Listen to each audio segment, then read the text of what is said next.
All right. Welcome back, ladies and gentlemen. This is David Patrick Harry with Church of the Eternal Logos. And tonight we have a very exciting and fun open panel discussion. The StreamYard link is in the video description, in which we're going to be posing the question, what exactly is the red pill?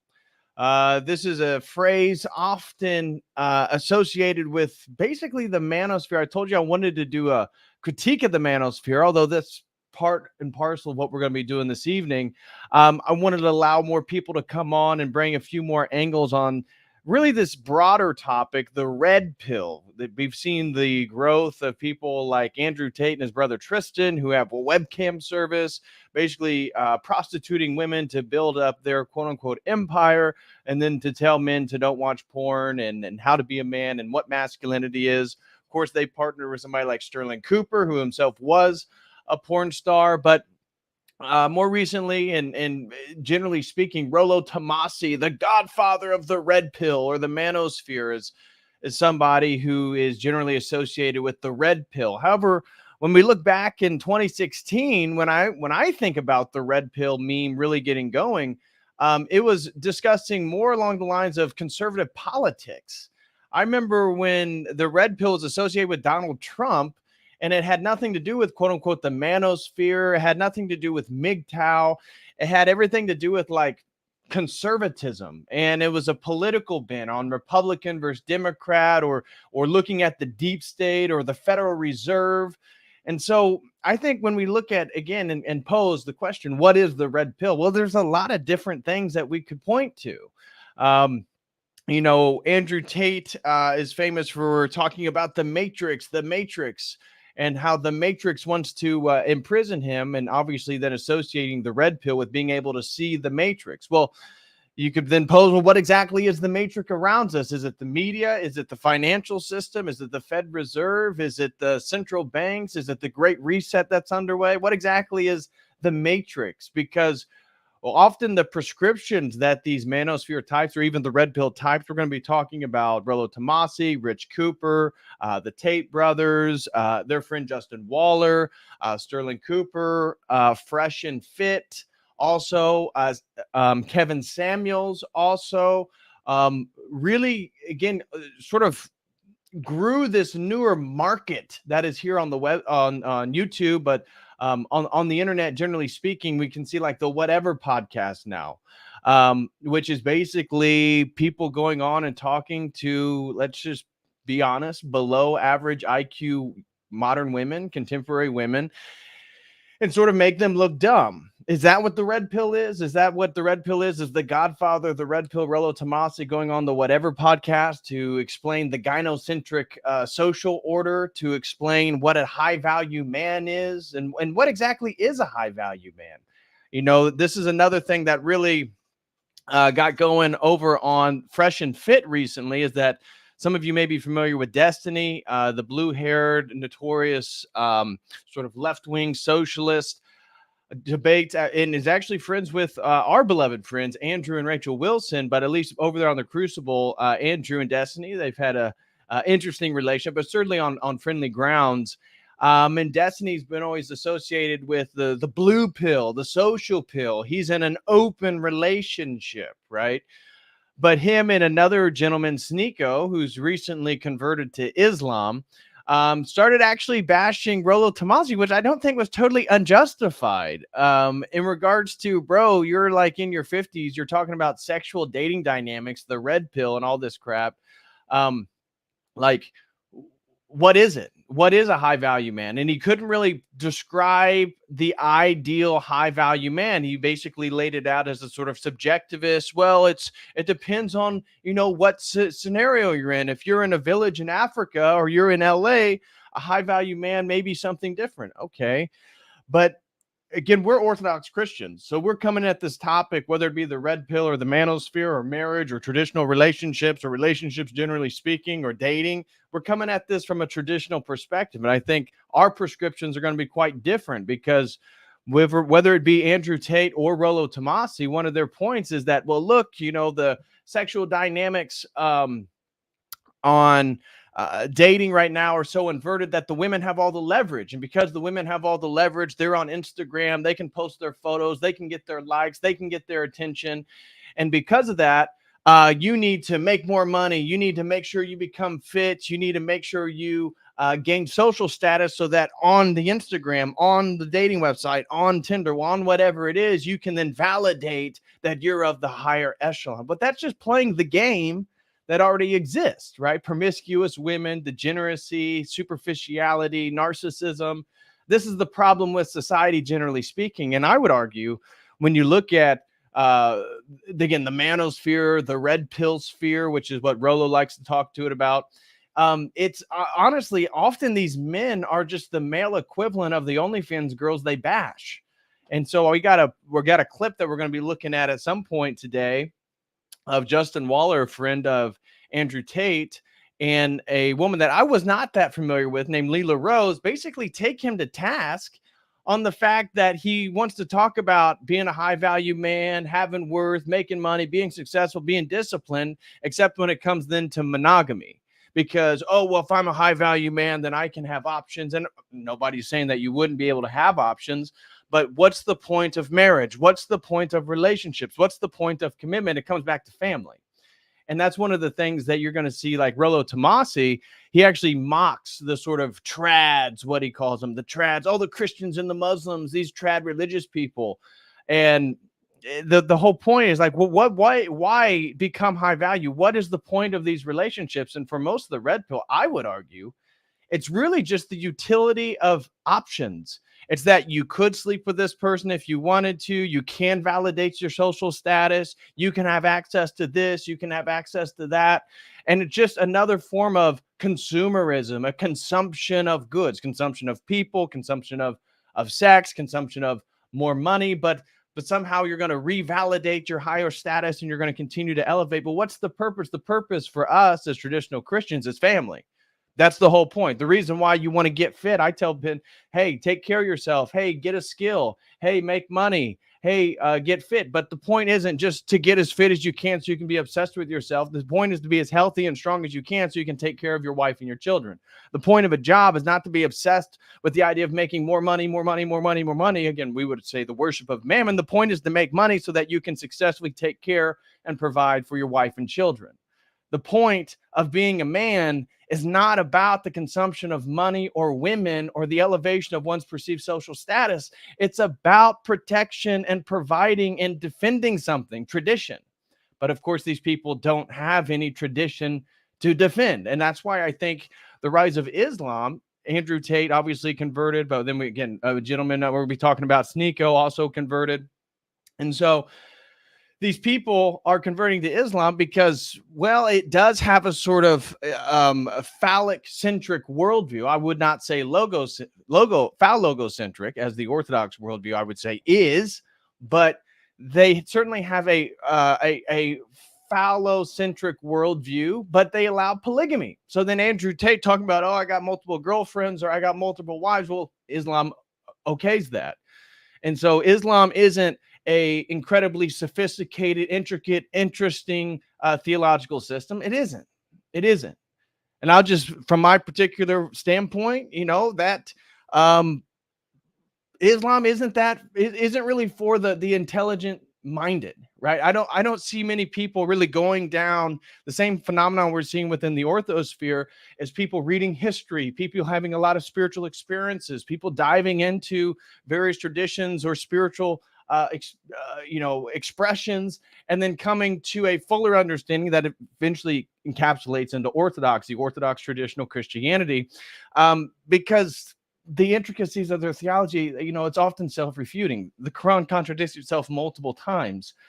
So Islam, I think, is a unique, it's in a unique social position right now in the world because it can accommodate the sort of growing manosphere type rhetoric. It allows a sort of traditional framing, but it's also one of the privileged categories and groups that are on board with globalism. And so I don't know of any Islamic nation that is totally against the globalization process that's undergoing. Maybe you could say for Iran, the Persians, and that's why their association with the Russians, the Chinese, the Brazilians. But I see the flooding of Europe with Muslims and Muslims being their own protected category. And again, and sort of another, as Jim Jotras said on this channel, the Muslims are basically another sliver of the oppressed pie, right? The privileged group of the different slivers of the pie of the privileged groups. Islam's just another one. And so, oh, you're feeling disenfranchised as a European-based man who's cisgender, heterosexual. Well, that means then you should just become Muslim. Join the Arab religion. And therefore now you can be super based and you can fight against culture. But what you've done is you've totally undermined your own civilization. You've undermined your own identity. Islam is uniquely an Arab religion.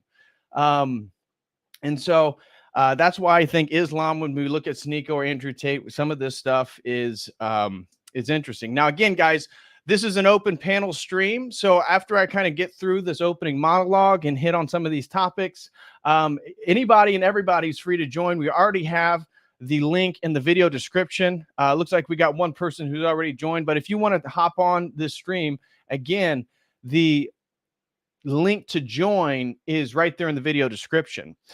But some of the stuff here that I want to talk about is like, this is one of the Rollo Tomasi's recent prescriptions for becoming a high value man. Now, again, we can go look at Rollo Tomasi's Twitter page, but let's see here. Let's see here. Here we go. Yeah, I don't know who Michael J. Ringer is, but this was just the link. The quickest path to becoming a high-value man. Don't get married. Okay, well, that's right there in opposition to our traditional Christian framework. It's even a Muslim framework. Avoid family creation. What's the point of being a man? What's the point of being high value? What's the point of being successful? What's the point of being super healthy, strong, and fit? I guess it's just for attention and sex. Get a vasectomy in your 20s. What? You guys think this can't be real? This is a real tweet. And this caused a bit of a stir where Destiny and Sneeko basically teamed up on Rollo Tomasi on the Fresh and Fit podcast. For those of you who don't know, rightfully so, the Fresh and Fit podcast is basically, it's actually one of the most popular podcasts in the world. And it is of two people. It is of two people, Fresh and Fit, Myron Gaines and some other guy. I don't know. It's hard to listen to the other guy talk, really. But they basically, just like the Whatever podcast, but more in a sort of Miami flavor, bring on OnlyFans girls, sex workers, whatever type of girls, and then they just smash red pill logic in their face. They kind of humiliate them there on air, which isn't, again, that impressive. These girls aren't the most intelligent women in the world. So we're going to play a little bit of that going back and forth of Destiny, Sneeko, and Rollo Tomasi. But what spawned even that was this tweet by Rollo Tomasi. The quickest path to becoming a high-value man: don't get married, avoid family creation, and get a vasectomy in your 20s. What? Is this starting to sound very homosexual to you? I know it is to me. Lift consistently. Okay, I can agree with that. Eliminate all sedations. Okay, I can agree with that. Learn game and networking. Well, learn game for the sake of game. That's like, again, if you have Neil Strauss's book, The Game, and learning mystery, and you got to nag the girls, tell them something negative to sort of take them down a notch. And then you can peacock, wear something flamboyant out in public. This is not how real, I would argue, real high value men that I know in my life that I look up to. That's not how they work. But play it to your strengths, build wealth. Well, obviously becoming successful, build wealth for the sake of building wealth is not masculine. Building wealth for the sake of legacy, which again, Rollo Tomasi, I've seen in previous interactions on Twitter. Somebody, I think it was a retweet actually to this tweet here. They said, oh yeah, get a vasectomy in your 20s. This is why you'll have no legacy. And Rollo's response was, oh, dude, legacy is totally old century thinking. Old century thinking. Yeah, I guess men in the 21st century aren't supposed to be concerned with legacy now or something like that. I mean, this stuff is totally retarded. Absolutely retarded. And as you can see, totally in opposition to any sort of traditional Christian framework. That's not how we would think. That's not how we would go about dating at all. Guys, feel free to smash that like for everybody here. Again, this is an open panel. We're going to be asking anybody, and everybody will be able to hop on. The link is in the video description already. Smash that like. And if you got any comments or questions, feel free to send them in either using the YouTube super chat or StreamYard. Or the Streamlabs link, which is also in the video description. So yeah, we got all this stuff going on. This is just some of the advice. So what led to from here, some of the advice that was going on. Let's see if we can find. Okay, let's play a little bit of this real quick. So this interaction that I'm getting ready to play right here, this 2 minutes, this comes from a response from that tweet that we just saw from Rollo. Again, this is Rollo Tomasi, this guy right here, Rollo Tomasi. He is believed to be he's a self-proclaimed leader of the red pill sphere. He's considered the quote unquote godfather. No, I kid you not. This is Rollo right here. This is the godfather of the red pill, the godfather of the manosphere. He has a best-selling book called The Rational Male. And his latest thing is talking about how Jeff Bezos is not a high-value man. As we'll get into, he never defines exactly what a high-value man is. Often people like Kevin Samuels associated with a amount of wealth, so you had to make 6 figures or stuff like this. But this is some of the content that he's constantly putting out here. So here's his really hot, awesome take. The red pill is not your undecided voting block. The red pill is not your men's outreach ministry. Oh, wow. Wow. Great take, Rolo. Really hard hitting. Very cool. Very cool. And so it's really, as I've engaged in some of his stuff, I don't even disagree with everything that Rolo talks about, but it's such an over intellectualization of sexual dynamics. It is such a low brow production of like, I'm going to have the most intellectual, the rational male religion. It's really low tier in regards to sort of intellectuality, because he is an atheist Jew who, from my understanding, and I could be wrong there, but who is has a totally relativistic worldview in which high value and truth itself, objective truth, is relative. It is subjective. It changes between cultures, and yet he's going to then tell you about how to be a high value man. So here, let's just hear again. This is one of his partners in crime, in Vegas here. Let's hear what their hot take is. So before 1850, half the Earth's population died before the age of 5. Back during that time, it's about 25% of men that were able to reproduce. Yes, before antibiotics, so there were 1 billion humans on the planet in the year 1900. In the year 2000, there were 7 billion. So what happened is the world was full of surplus men. We had a bunch of men. Now, when you have a society full of surplus men, you get into situations like you see some places in the Middle East. People strap bombs to themselves. People take guns into schools. That's what happens when you have surplus depression. That's exactly right. A prescription for this, it was encouraged monogamy. That's what the Catholic Church brought us. So now that lower quartile of men have at least one sexual partner. Does that make sense? Arranged marriages. Marriage was an agricultural contract. It was a tax-free way in order to pass wealth from one place to another. There was no marriage for love. When the Sumerians did marriage, it was arranged. There was no marriage for love. But before... But that would insinuate then Christian marriage is totally without love, which is not the case either. Michael Sartain, the gentleman you just saw in that video, he, I believe he got introduced to Rolo through Andrew Tate, and he fancies himself as somebody who studied evolutionary psychology for the past decade, and basically parrots a lot of the work from like Dr. David Buss and such in regards to sexual preferences between men and women based on evolutionary psychology and such. Here's the interaction again that Sneeko and that you see he's ripped there, right? Clearly an definition of a high. This is the interaction between Sneeko and Destiny with Rolo Tomasi the other night on the Fresh and Fit podcast. Again, pushing back on this red pill thing. What exactly is the red pill? Nobody can really define it. Value map. It doesn't matter. That's not what I was talking about in this. What is your definition of a high value man? It doesn't matter. That's not what I was talking about in this. It doesn't matter. I don't know what you're talking about. That's what the first part of the tweet is: how to become a high value man. The fastest way to become a high value man is to recognize the fact that you've got sacrifices to make.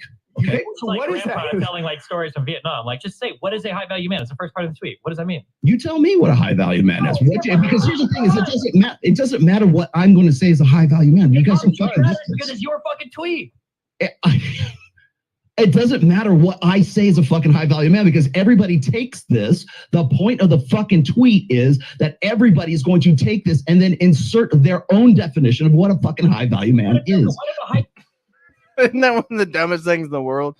Rolo's response here is that the point of this tweet, the quickest path to becoming a high value man, was to stir conversation about what exactly qualifies as a high value man. Bullshit, dude. You put this out thinking that this was going to be a really clever way to talk about how, well, again, according to this, what is a high value man? Well, it's somebody who has a vasectomy, who has no family, who doesn't get married, who lives consistently, who has discipline in regards to sedations, is into game and networking, builds wealth, and then resists easing up on your focus. It sounds pretty materialistic, if you ask me. I mean, I don't think that he posted this to cause conversation. I think that this is what he thought maybe would lead to a 20-something becoming a high-value man in his 30s, and people push back because it's stupid and it's nonsensical. And then he can't even define what a high-value man is. You should be able to have some qualities. Like for me, what is a high-value man? Well, I would say a high-value man has a purpose. What that is, that depends on the man. He works on that purpose. He has a vision for the future that he's working for. He's interested in family. He's interested in providing. He's interested in protecting them from what the moral ills of society. I believe a high-value man is tied to his morality. And that's where when you get into this red pill sphere or the manosphere, none of these guys get into morality or virtue as being tied to being a high-value man, because being a good man is not necessarily for them a high-value man. And that's why their sexual promiscuity and the utility of being high value or having high status is such an importance. It has nothing to do with morality or virtue. That's the bait. 12 kids when you're 16. Then your tweet doesn't work, does it? What if your definition of a high-value man is being getting into a trade and having 5 kids by the time you're 22? Then it also high-value man is being an esports professional. You're absolutely making my point for me right here. Okay, this is what I'm saying. My point is that high-value man. You gave a list of 8 things. Do these 8 things to become a high-value man? Do 1 through 8 to become A, and you're not defining what A is. The fastest way to becoming a high-value man is these things. What is that? Okay. So here's the thing. So if we're talking about family creation, we already talked. Okay, so you want to go? Okay, let's go one by one. You want to go one by one? Okay, no, so I want to go before one by one. What is a high-value man? We can't have an argument if I don't even know what your point is. The very fact that you're even asking this in the first place is the actual point of the fucking tweet. Okay, so if you're going to be a high-value man with the fucking hands tied behind your back, then what is that? What does that mean to you? That's the point. This whole discussion is the point of the fucking tweet. The point of the tweet was, you've got some conception of a high-value man. Here are 8 points that you think you need to do to get to it. And now you're getting blown the fuck up on the vasectomy thing, which you probably realize is fucking retarded. But you're too old and stubborn to walk back from it. That's the point of this conversation. I'm not too stubborn to fucking walk back from it, because the point of it was to get douche nozzles like yourself to fucking have this conversation in the first place. So according to Rolo, the point of this tweet was not to tell people the quickest path to becoming a high-value man or what a high-value man is or give advice, but was to cause conversation for douche nozzles to discuss what a high-value man is. Very interesting. Very interesting. Okay. So, another quote-unquote red pill, and this is a different angle on the red pill. This person I would not consider part of Rollo Tomasi is considered the godfather of the red pill, right? Godfather of the red pill. But one that is not manosphere type, but certainly James Lindsay has used the red pill meme multiple times to refer to politics, to refer to being anti-woke against communism. And unfortunately, the guy James Lindsay, who I really don't get along with, I find him retarded. He promotes homosexuality, transgenderism. His whole thing lately is that Christian nationalists, and he was bashing Christianity and traditional sexual morals in favor of what he calls his classical liberalism, which allows freedom of expression. And so he's been recently advocating for LGBT minus the T and Q. This is his latest hot take. And being, again, red pill, James Lindsay is a super, I would say he's probably closeted, given his fanatical support for LGBTQ stuff. Meanwhile, fighting the wokeness and fighting the communists, as he says. So I just wanted to highlight that, again, what is exactly the red pill? Some people think it's political, and somebody like James Lindsay has been using the red pill meme to describe himself and his work, meanwhile being totally in favor of the sexual degeneracy that any religious or traditionally minded person would reject. So another person, of course, Andrew Tate uses the moniker of the red pill. Not so much. He recently tried to distance himself from from the red pill movement. So him and Tristan have talked about how the red pill guys are basically dorks, referring mostly to Rollo Tomasi. Another very prominent red pill guy is this guy Rich Cooper. I think he's in his 50s or 60s or something. And he basically has a supplement line. I think he made money doing real estate potentially. But I have a clip right here of him basically saying what is the red pill? What is the red pill? Here's him describing what the red pill is. We can check out some of that if you guys would like. Here's some Andrew Tate on the Pearly, was it the Pearliest Things, or with Pearl over on her podcast. And this is Rollo recently referring to the red Yeah, Someone to attack. they want me to be. the pushback within the red pill sphere, if you will. So this is a recent valuetainment, which again, this guy, the right here in the middle that works for valuetainment. I mean, it's been shown that the valuetainment guys are kind of crooked. You know, I don't trust Patrick Bet-David. I'm skeptical of all these guys. At least Patrick Bet-David, you know, he built something, but I don't know. I'm kind of skeptical of all these guys. They all give me a weird vibe. But Andrew Tate and Tristan Tate recently have tried to separate themselves from the red pill, calling these guys dorks, calling these guys sort of losers, and that we, you know, anybody who's just pursuing women for sex is a loser. Again, meanwhile, they built their business doing web, you know, cam girl stuff, getting girls to be their girlfriend and then pimp them out online. So this is the whole thing's like screwed up, and it's because there is no real religious center to it. There is no objective epistemology. There is no real traditional framework that can hold this thing together. The manosphere is a bunch of men who like to talk about what being a man is. And even though for example, really exciting news, Elliot Holst will be on this Friday. Somebody like Elliot Holst, which I'm really excited to have on the program and to talk about masculinity, to talk about what being a man is. It's all rooted within a Christian framework. It's all rooted within an understanding of family, of providing, of being that protector. And so it's not exactly the same as the manosphere type. And I've noticed that whether it be, what was the dude with the big beard that, what was it, like a year ago? He was a big manosphere teacher, was making six figures through his memberships on his website. Turned out he had did porn with his girlfriend or whatever, and like was being sodomized on camera by like toys. Somebody in the chat's going to know exactly what I'm referring to, but you know, this came out. There's been like 3 or 4 of these manosphere red pill guys. Turns out they're like into gay stuff, and I'm not kidding. This has happened. Yeah, Jack Murphy. That's it. Jack Murphy. Thank you. So this is not unusual. I'm very leery of a lot of these guys, frankly. My personal opinion. Oh, Frankie D throws in a super chat. Frankie D, shout out to my buddy Frankie D. Hope to see you, brother, at Montanica. We're getting close.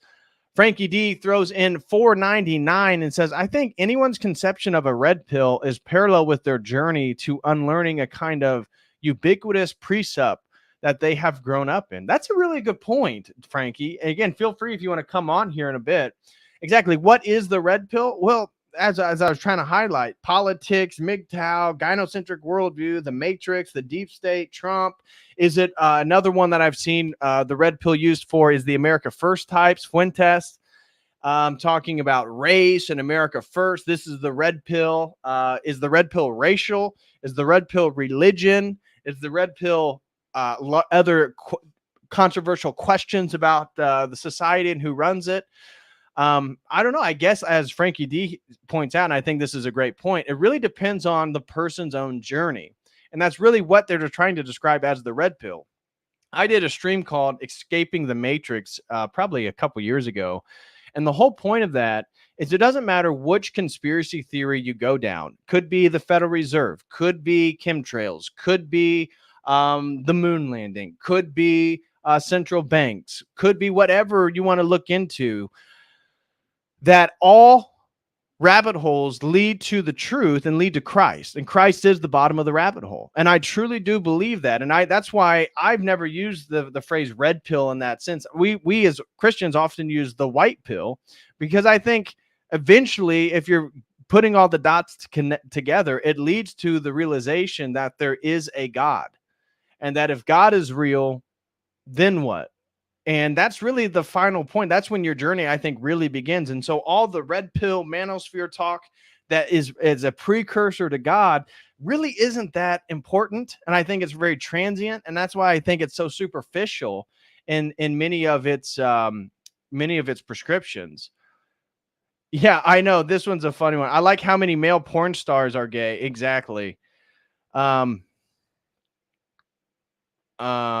This guy was, I'm shocked about James. Yeah, James Lindsay, he's recently come out. He's bashed the Orthodox. He's bashed traditional Christians. He's bashed all the Christians that are against LGB. So he's in favor of lesbian, gay, and bisexuals, and that they need to divorce the trans and queers. And he James Lindsay he's kind of a doofus. And so I think the only real red pill is the white pill. And all the red pills are just leading up to the white pill, because the white pill is what ultimately allows you to see that the matrix is a spiritual structure.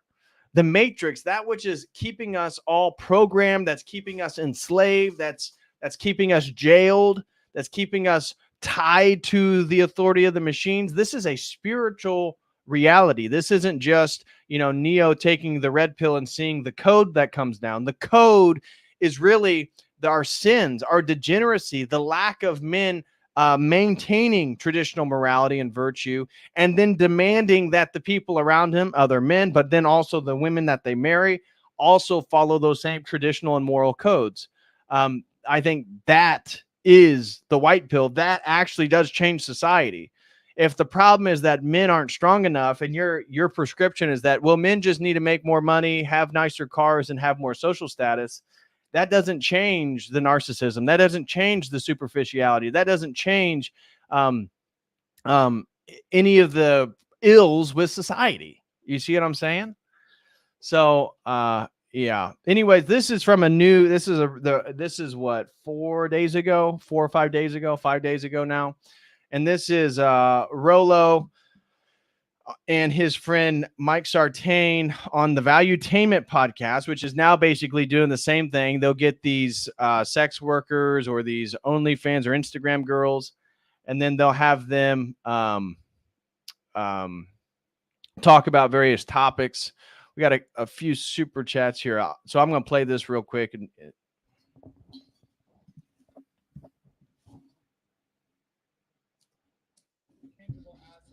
But there are people that have been attacking the red pill. Sneako's been attacking him. Destiny's been attacking it a little bit. Abba and Preach, you said that you're red pill adjacent. That's not exactly attack. Even Tate has said some stuff about it. I think we have a clip of what Tate has said. So I want you to kind of break this down. And then I also want to talk about the transcendency of Tate, just about being a man in general, what you've seen in your 20 years of this. You've seen, when it started with the game, let's say, with your book, The Rational Male, when mystery was a thing, when Kevin Samuel was a thing. I mean, Tate's taken the whole idea of masculinity and the manosphere to a whole nother level. So we'll touch on that. But let's watch this clip and let you weigh it. Who are out here only trying to have women and have no emotional connection, they're weirdos. A lot of this red pill, how to get girls stuff, a lot of them are like that as well. They're like the peak masculine life is just to have a bunch of women that you barely know, and that's fucking ridiculous, right? Every man, if you want to have a good life, you need to have a good relationship with a good woman. When you get sick, it's your woman who's going to care, not your boys, right? But you can love her and she can love you with all her heart. You can love each other. You can be prepared to take a bullet for her. And still got the cheese. That's what I'm saying. You got to That's him with his wife, by the way. I think you're going to agree with my answer. It is, which red pill guy do you think is the biggest dork, etc., etc. They are all talking about me right now. All the ones who have criticized me, all the ones who have criticized Andrew, and they're talking about me and making videos about me. despite begging to be in my organizations, begging to be on my podcasts, begging me to be on their podcasts for ages, because me and Andrew are now far more relevant than they could ever dream of being. I'm not going to say any of their names because that's exactly what they want when they try to bait me by making stupid videos. They want me to sit here and be like, well, this guy said, I don't care. Guys, I can't say that I'm... Yikes. And several other people have gotten into this space because this is what people are talking about. This is where the popularity is. This is how you want to grow a channel. You want to grow your own personal brand. You start talking about intersexual dynamics because that's what people want to talk about. Now, what happens is that goes into cycles. So what I made this prediction on our year-end podcast with Rule Zero, which is the panel show that I do. And I said, by August of this year, you won't recognize the manosphere because everybody will have this mass exodus out of the manosphere, which is exactly what happens every election cycle that we go. Every election cycle. Do you believe it? The manosphere is actually affected by the political election cycles. So according to Rollo, again, a lot of the more recent controversy of his work and some of the manosphere, this is because political expediency. And he even accuses the Tate brothers of doing this because they can no longer, I think if we played a little bit further, he'll highlight it. The Tate brothers can no longer afford to be associated with the controversial red pill, the controversial manosphere. Again, the same manosphere that is telling you to get a vasectomy, don't get married, avoid family creation, lift constantly, eliminate your sedations, just make money and have sex. That's how you become a man. This is the same group of people. Yeah, it's pathetic. So here's, again, Rollo hitting on the idea that all these people are leaving the red pill or criticizing him because of its politics, it's election season. This is totally, and you can get a feel for his over intellectualization. Rollo posits himself, because he's the author of The Rational Male, as a very intellectual, almost scientifically diagnosed. He has all the answers on the role of sexual dynamics. You get this era of him. We go through. So what happens is people don't want to talk about that anymore, and they've got to find some convenient way to say we never knew ye, or they want to distance themselves from the red pill so that they can start talking about the culture war. They want to talk about social issues. They can talk about what's going to probably be more popular than the manosphere, I would say, for the 2024 election cycle. So what we're seeing now is what I call tilling the fields. So everybody has to sort of set the groundwork so that they can be seen like they're more legitimate when the narrative, the cultural narrative, changes coming into the election cycle that's coming up. So you've seen this happen before. All of these people, like you look at the roommates and Hafiz, you look at Abba and Preach, who who wanted to be on Fresh and Fit. They were on there at least once or twice. You got the roommates who've been on there once or twice. You had even Kevin Samuels and all these other people who, up until about August of 2021, all were on board with this manosphere and this red pill stuff until Abba and Preach decided to go after Myron and Fresh, and then everybody tried to throw them under the bus. Now, no, people try to throw Myron and Fresh, who I'm going to then show you. This is Myron and Fresh. This is the Fresh and Fit podcast. And again, some of the stuff they say, or even some of the stuff they parrot, because honestly, Myron basically, he just regurgitates what what Rollo has to say, and they have Rollo's The Rational Male like right in the center of their table.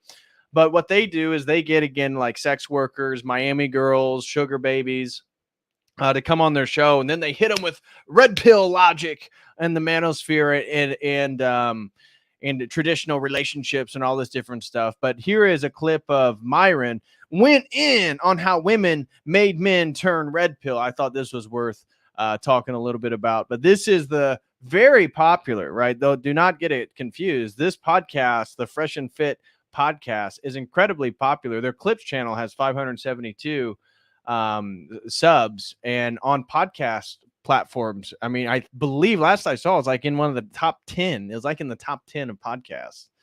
But here's Myron. And so the people that were really critical of the Fresh and Fit, I mean, it's because it's low tier quality. It's like the Whatever podcast. I get it. It's interesting conversations. People have gone on the Whatever podcast, and I support them. But the dude who runs that, again, appears to me is incredibly weak. He has no traditional framework. I believe he's been divorced, and that's what caused him to start the Whatever podcast. But he gets like these young girls, like 18-year-old girls, 20-some-year-old girls. They don't know anything. They can hardly speak English. And I don't mean because they're foreigners. I mean just because their brains aren't fully connected. And they basically dunk on them. And this has become a motif. You see a growing trend of these types of production. So here's Fresh and Fit. I just want to give you a clip of basically what they talk about and what their vibe is. They're taught to believe things at face value as they come. Men, on the other hand, we got to question everything.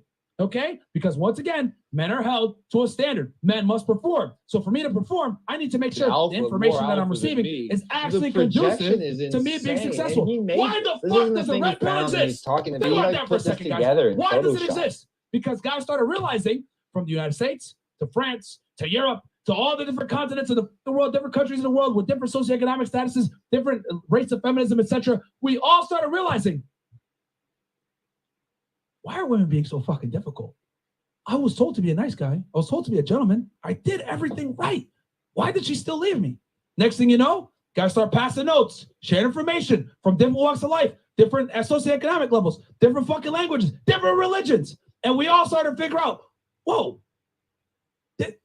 everything I was told was a lie. Y'all are watching me right now because everything you were told was a lie. So we have come to what? Men are deductive problem solvers. Bitches are acting crazy. How do I figure this out? You come over, you find us. You find Rollo Tomasi. You find John from Model Life Dating. You find Donovan Sharp. You find all the homies, right, that talk about this shit on the daily. Why? Because you're trying to figure out shit. Is there a red pill for women? They don't need it. No, nigga, no. There's no YouTube channels out there teaching girls how to be better girlfriends or better wives. There might be one or two, but in general, women don't give a fuck. Why don't? And so part of the criticism was that Myron, who you're seeing talk right here, who used to work for the FBI, he admits that he used to be an FBI agent or something. Now he runs this podcast, and he was talking about these girls. Oh, these girls, they just want sugar daddies, and they want these men that make a lot of money. And then it came out when Abba and Preach did this hit video on them, was that Myron had a profile on one of these sugar baby websites where they're looking for sugar daddies. And he had a profile basically saying that he'll hire you to be his girlfriend. Meanwhile, he's doing the podcast that's criticizing that whole process. He's criticizing the girls that would sign up for that. He's criticizing the masculinity and the macho-ness of the men who would do that. Yet he's also doing it. And then the other guy, the black dude, he was fancying himself as a rapper, and he has a bit of a stutter. And he was paying for articles to be written about him to be put in like Miami, I don't know, publications, maybe like magazines or newspapers or something. But it came out that he was basically using some of the money he made from the podcast to like promote himself as a rapper. And so the criticism is that neither one of these guys are the alpha macho red pill guys that they then go on to promote. And then they have all these girls on, and then they, bash them over and over and over in front of people. Why don't they give up? Because they don't have to give up. They have the privilege of not having to know what men actually want to get men. But men, on the other hand, have to know what women want in order to get women. Do you guys not see the difference with men and women? That is what it is. Men have to be critical thinkers to get what they want in life. Women don't. That's why most of them are retarded when it comes to looking at things outside the box. They go with the grain. Men that are successful typically go against what? The grain.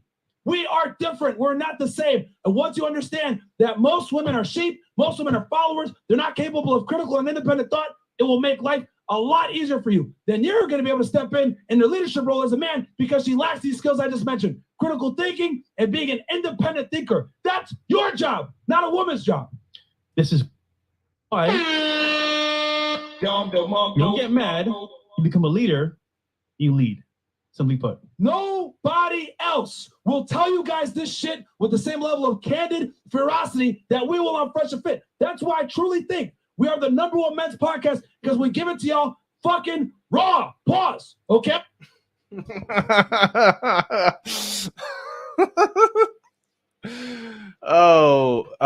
Yeah. So basically what this podcast does is they just regurgitate a lot of the content on the other podcasts. I know Kevin Samuels, before he passed away, He actually refused to work with Fresh and Fit after I think he appeared a couple times, but then basically he said all they do is take other people's content and then regurgitate it as their own, which they really do. And the whole thing. And so this guy Myron, he's a Muslim. So he's American born, I believe, but of Middle Eastern descent. Both of them claim black identity, but he is explicitly a Muslim. And so he's always talking about finding his Muslim virgin bride. Meanwhile, we also know through DMs that have been sent to other women is that he'll ask some of the women that come on his Fresh and Fit podcast to sleep with him. And if they don't, then he won't let them on. So we know that both these guys are using,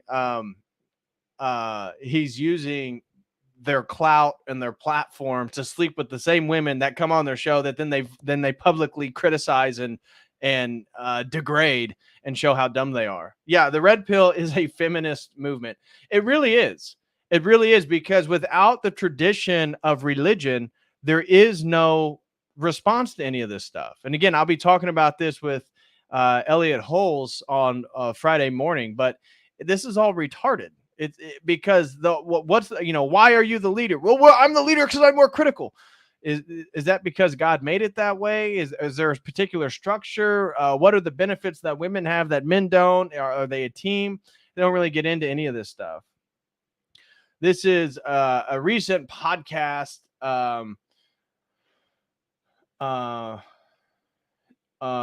where Destiny and Sneeko and the Fresh and Fit, and then Rolo and his buddy Mike, they go on. It wasn't that productive either.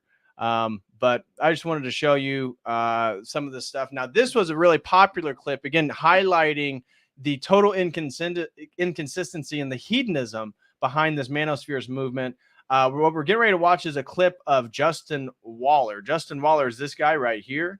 A very handsome American man, I believe, down in Mississippi. And he owns his own construction business. He's a financially successful man. You can see here he's very close friends with Andrew Tate, Tristan Tate. Then you see Sterling Cooper, who is a porn star, a former porn star. I believe he's still a porn star. He just doesn't do his. And so we have a porn star. Then we have two brothers that had a cam girl business. And then we have Justin Waller here. And Justin Waller, again, he seems like a genuine nice guy. However, his whole thing is promoting like traditional masculinity. And then the idea that you can then, if you're a high successful man, you can sleep with as many women as you want. And rightfully so, he was critiqued on this. And I want to show you guys this clip from Leela Rose. So this is from the Whatever podcast. Can I ask you one more question? Fire away, honey. Okay. If you have only one place in your heart for one woman, or you want to have one woman in your heart, I think you said, why don't you just commit to one and choose to be faithful to her? I'm just not wired that way. I spent my whole 20s trying to fix myself. Thought something was wrong with me. You're a man of self-control. You work out, you do business. You can possess your own power and direct it the way you want to direct it. It's not how I am. Do you think that might be a limited mindset? I think it's none of your business, but I don't want you to think I'm triggered by you. I'm not.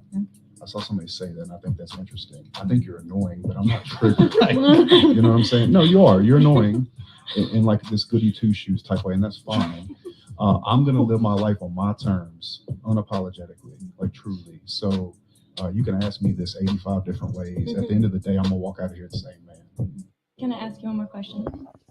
And so his response was that, well, it's none of your business. Again, the idea that they can sleep with as many people as they want, and that monogamy is sort of a backwards thing, or something that lesser men have to settle for. And this was true for Kevin Samuels. Was certainly more open and sympathetic to the religious worldview, much more so than Rollo Tomasi. And I would say more so than some of these guys. And this is why Islam, I think, is becoming so popular, because Islam allows polygamy. So Islam allows this idea that a truly successful man can have multiple wives and multiple women, and that this is an ultimate a benefit of some sort. We got some super chats that came in, and then I'm going to get to the to any of the callers. So if you want to join this stream, this is an open panel discussion. I'm now opening the panel up. you can do so with the link in the video description. I will also share this right here in the comment section. So guys, if you would like to hop on here and talk about what exactly is the red pill, you can do so with that link right there. One super chat that came in comes from Dr. Vagisil, and he said, most guys take the other blue pill because their brains are fried from lusting images and overstimulation, plus lack of exercise is hard to correct later on. That's true. That's very true. Thank you so much, Dr. Vagisil. He throws in another super chat and said, red pillars push away a good woman, even if they run into her, because they focus on mindless sex with strangers and acquiring a bunch of money versus having true peace by following God, being trustworthy, because they have true morals versus secular relativism. That's an absolute fact. You nailed it, brother. I totally agree with Dr. Vagisil there. And Dr. Vagisil threw in another super chat. This one comes from Mook1. Shout out to Mook1. Throws in a super chat and says, great stream, brother. Growing up, I knew something was wrong with society. Usually we seek these truth pills after being hurt. Having been through the red pill, Christ is the ultimate truth and healer. Ain't no lie about that. Christ is the ultimate red pill. And then shout out to M, throws in $10 here, and he says, divorce a once or possible more unfaithful wife or attempt to repair the marriage. Divorce a once or possible more unfaithful wife or attempt to repair the marriage. Woo, well, that's a tough one, M. Obviously, we as Christians don't support divorce except in the instances of infidelity. And so if you have a wife who has been unfaithful to you and has been sleeping around, then that depends on where you are with your heart. I'm not going to give advice. Every case is different. If you are a Christian, if you're especially an Orthodox Christian, I would recommend talking to your priest about that. That depends on where you are with your heart and how you feel towards your wife. I know for myself, and I know for other men, it would definitely depend on the details of the circumstance. But if you have a wife that you can no longer trust or is continually unfaithful to you, then that is a serious transgression of boundaries. So, I apologize if that is your case, or if you're just asking generally speaking. I would think that depends on the personal circumstance. And I think a spiritual father that can give you spiritual advice in that circumstance would be really helpful for most people. So anyways, brother, thank you so much for the super chat. I do appreciate it. And Inbound Clicks throws in $10, no comment. Thank you so much, Inbound Clicks, for the $10 super chat. I truly do appreciate it. And before everybody, I'm getting ready to bring all these guys on. Before I bring them on, I want to do a quick little bit of housekeeping and let you guys know, if you appreciate this program, if you appreciate Church of the Eternal Logos, please become a website member. The best way you can support my work and the work that I am trying to do is by becoming a website member. We have different tiered memberships. So for $5 a month, you can have access to an exclusive video library, of which is always growing and always being updated. Also, you can become a fitness member for $15 a month, of which every first Monday of the month, we do an accountability group and discuss fitness and such. Or you can become a premium member for $25 a month and get exclusive meetings, including everything that's offered in the previous membership packages. Also, if anybody would like to sign up for a one-on-one session, you can do so right here with this link here. And if anybody has some stream topics that you would like for me to do a premium sponsored stream, you can do so with this link right here. So these are some of the ways in which you can definitely support my work. Again, this is a look at the library here. If you become a website member, just a little bit of the content that we have up there for members. Oh, I don't even have it up. Let me pull that up for you guys so you can see. This is a little bit of the video library. So if you guys would like to become video website members, this is the video library. We also have a fitness and lifestyle library. with some exclusive content over there as well. So anyways, guys, thank you so much. And I want to give a special thank you to all these super chats. Oh, come on, internet. There we go. But anyways, now let's get into the open panel and bring on some of our guests. Here we go. Let's see what the gentleman got. Guys, if you could, please take off your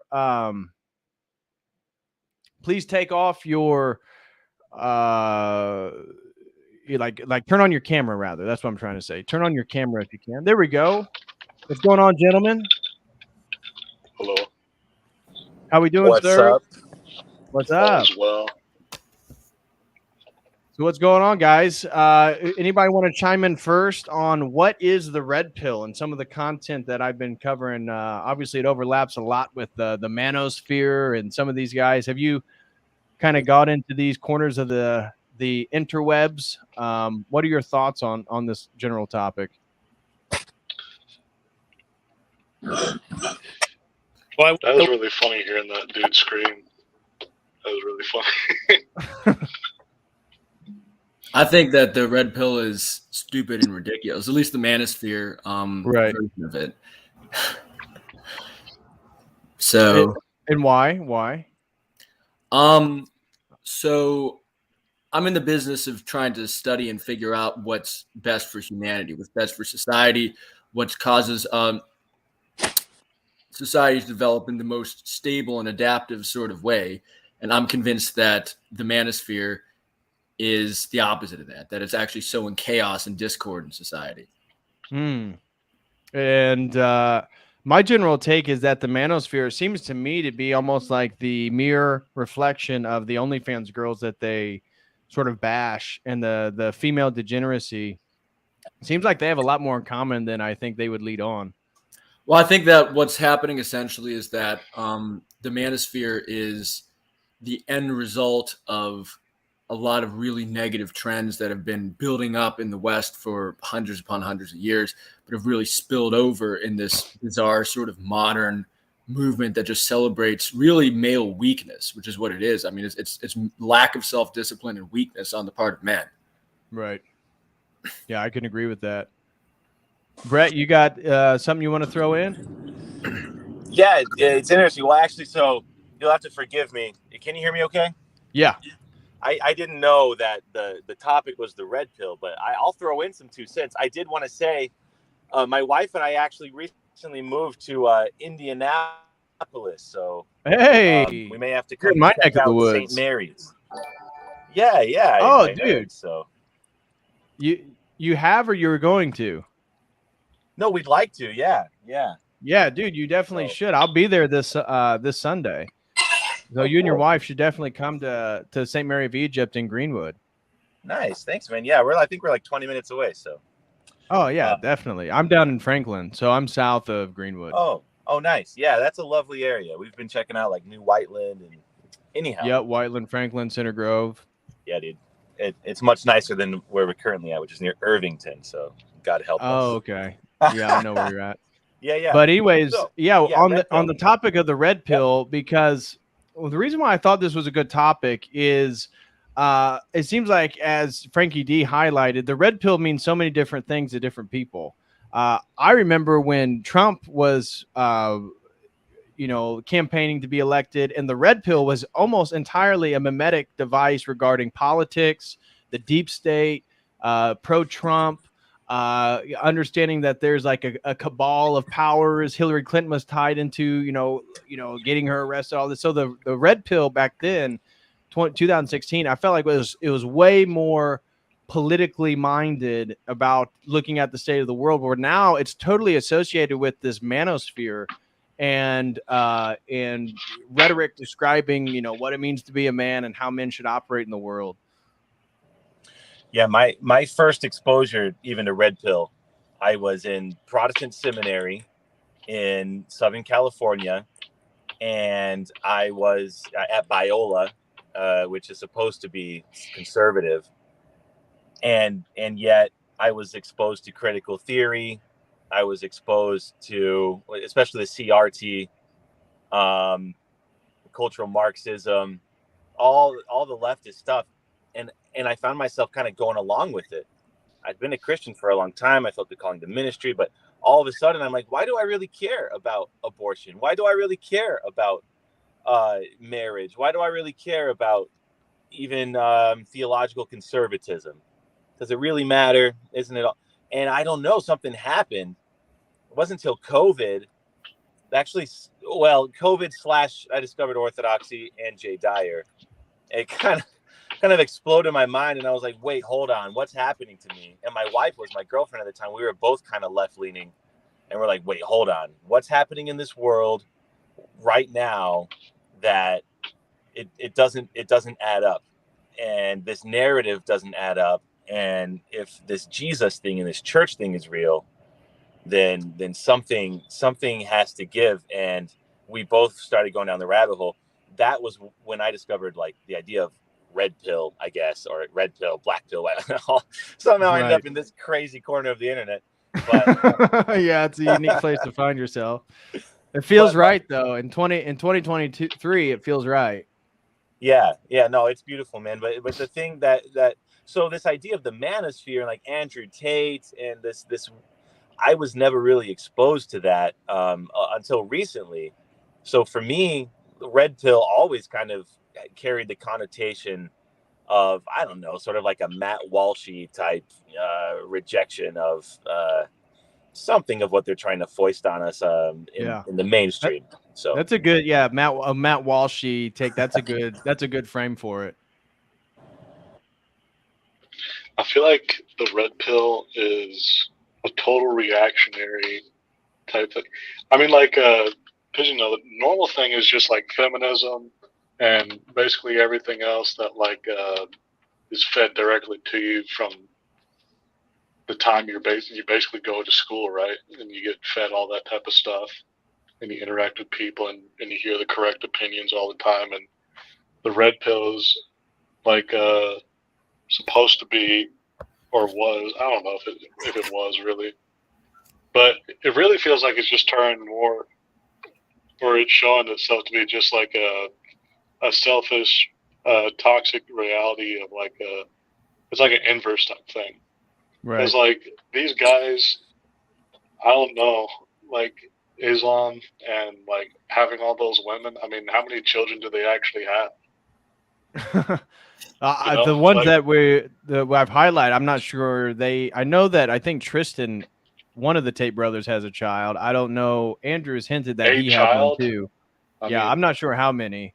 But I know that none of them are in a monogamous marriage. And in the clip that I was showing earlier with Leela Rose right here, there was another clip that I saw where she was confronting Justin Waller on marriage, and he was like, well, yeah, I want to get married. I'm going to have, a real good mother. She's going to be a pure woman, virtuous, and we're going to have multiple children. And I'll still also be able to have girlfriends on the side. And she said, well, don't you think that maybe not doing that would be better for your family or better for your children? And he was kind of stuck because it highlights, well, what's the point of a marriage? What's the point of getting a virtuous wife? Right? He's bragging about being able to be high status enough to get a woman who's virtuous, pure. She hasn't been ran through by all these men. She's going to be submissive to him and listen, but then he can then go sleep with all these other women too. Well, what's the point? The point is obviously a monogamous marriage for the purpose of children. And if you're going to do that, but then also not be monogamous, let's just admit that it's not about family and it's not about children, which I think is really coming to the fore with a lot of this talk. Yeah, it's really funny. It's like I'm in a polyamorous relationship. I have all these women, but this one's my favorite, and I'm going to have all my real children with this one, and I might have children with the other ones, but who cares? It's like just an excuse to have like little pets, basically. You know what I mean? Basically. What's up, Patrick? Hey, man. Congrats. Thank you, brother. I appreciate that. Yeah. Quick 2 cents. I don't mean to cut anyone off. No, you're but good, do you man. guys ever notice how it's all self-serving? They're essentially male feminists. Yeah. That's exactly what, and somebody hit that in the comments. Well, they're the mere reflection of the OnlyFans girls they criticize. Yeah, they're like for dudes LARPing that don't want to take responsibility, and they're all the solutions are just material and worldly. Like none of them mention God in any way. The standard is themselves. You And saw how defensive he got when that girl called him out. Yeah. He Yeah, sounded exactly like a woman, you know? exactly. yeah, for sure. He's like, I'm gonna do what I want. You don't tell me what to do. I'm independent. Yeah. I'm a sassy, independent lady. Stop telling me what to do. Yeah, you know, I'm hurt. But I have to say that I feel like there is some reference to God in some of this red pill community, but it's almost like using Solomon and David to kind of justify their view of. Oh yeah. Will it be like, well, maybe God chooses to like grant certain men these great things? Like in my mind, I mean, they're kind of comparing themselves to Solomon, maybe, but that's something that I found personally within the red pill community. Before it actually got to what it is, I mean, after it got to what it is now, it didn't used to be about the manosphere. Yeah. To me, red pill was like waking out of the sort of corporate, corporate matrix. You know, all that kind of stuff. Seeing beyond the advertisement and MK Ultra type mainstream media mind control. You know, I didn't see it. You know, I didn't see it as this manosphere thing. I didn't know any of that stuff until I started getting into what I practice now. It's a fitness system called functional patterns. You may have come across it on your social media and stuff. It's like an alternate holistic type of training that trains primarily like your running mechanics. But anyway, there's this sort of intertwined red pill in the sense of the Rollo Tomasi type, you know, this sort of red pill type influence in that company. And it's conflicting because I really enjoy the training and it's helped me come out of a lot of pain and injuries. It's like I'm glad you did the stream because I would see these podcasts and be like, this is fucking ridiculous, but I didn't exactly know how to. I didn't have a way of properly like refuting it or just like arguing against it because I didn't have a foundation, you know. Right. Until I came back to Christ, which is similar to what the other gentleman was sharing about. Right. What was happening in the world kind of made him consider the possibility that the church and Christ is the truth. And the topics that the manosphere or the red pill sphere is talking about are real problems, right? I mean, the problems of dating, the problems of finding spouses, the problems of anti-masculine bent in society, the anti-white bent in society, anti-Christian, anti-traditional, anti-family. All these things are true, but their prescription for it is totally divorced from a Christian or traditional worldview. And it doesn't seem like it solves anything. All it does is get men to want to become highly successful, wealthy for the purpose of access and utility of the accoutrements that come with that. Which the purpose should be totally for like something beyond yourself. You see, and this gets back to what Patrick was saying. All of those things are self-serving, where again, as Orthodox Christians, maybe your providence is that you become wealthy, but God only rewards you because you're doing the right thing, and there's going to be a providence that spills over into other things. It's not about you. It's about the ripple effect. It's about having children. It's about the family. It's about being a good man, a moral man, a virtuous man, and how that changes society. Because the things that they're accurately describing and critiquing and talking about aren't solved by what they're then advancing. You know, it's only solved by me becoming a moral Christian or religious man. You know, you could say they don't have to be quote unquote Christian. Obviously, we believe that to be the truth, but that's the only thing that's going to stop the women from doing that because the virtuous men are going to get attention. Yeah. Well, what they do is they try to create this, and the feminists do the same thing. They try to create this sort of dialectical tension between the sexes. It's like everything has to become a struggle and a war rather than the idea of cooperation and working together, which is really, you see this, there's always going to be this temptation to see these differences as inherently opposed rather than as possibly working together. And really, to a large extent, you could say it's a reversion back to, you know, the tribes in Papua New Guinea where men and women hate each other. And as a result, the men go around sodomizing little boys, which happens. Right. No, it definitely happens. Definitely happens. Yeah, We had a super I chat. just see, Go ahead. I see men in a hamster wheel with like a piece of booty cheeks like hung in front of them, like running around forever, tirelessly generating the energy and the energy that this economic fucking machine needs to keep going. It just keeps men on this never-ending dopamine fix hunt. It's another addiction, which again, Christ is the cure for. I totally agree. Yeah. I was going to say, we got a super chat that came in real quick. Coachella Roots throws in a generous super chat of $40 and says the dating landscape. Didn't has E. Michael moved Jones heavily write a book about online. that? Libido Dominandi or something? Yeah, that's E. Michael Jones. Hold on, let me get through the super chat. Coachella David, Roots have you ever debated said that anyone? the dating landscape has moved heavily online, and it seems like women hold most of the power in that domain, which is true. The red pill is the secular man's attempt at trying to deal with that. Where can we sympathize with the secular red pill guy?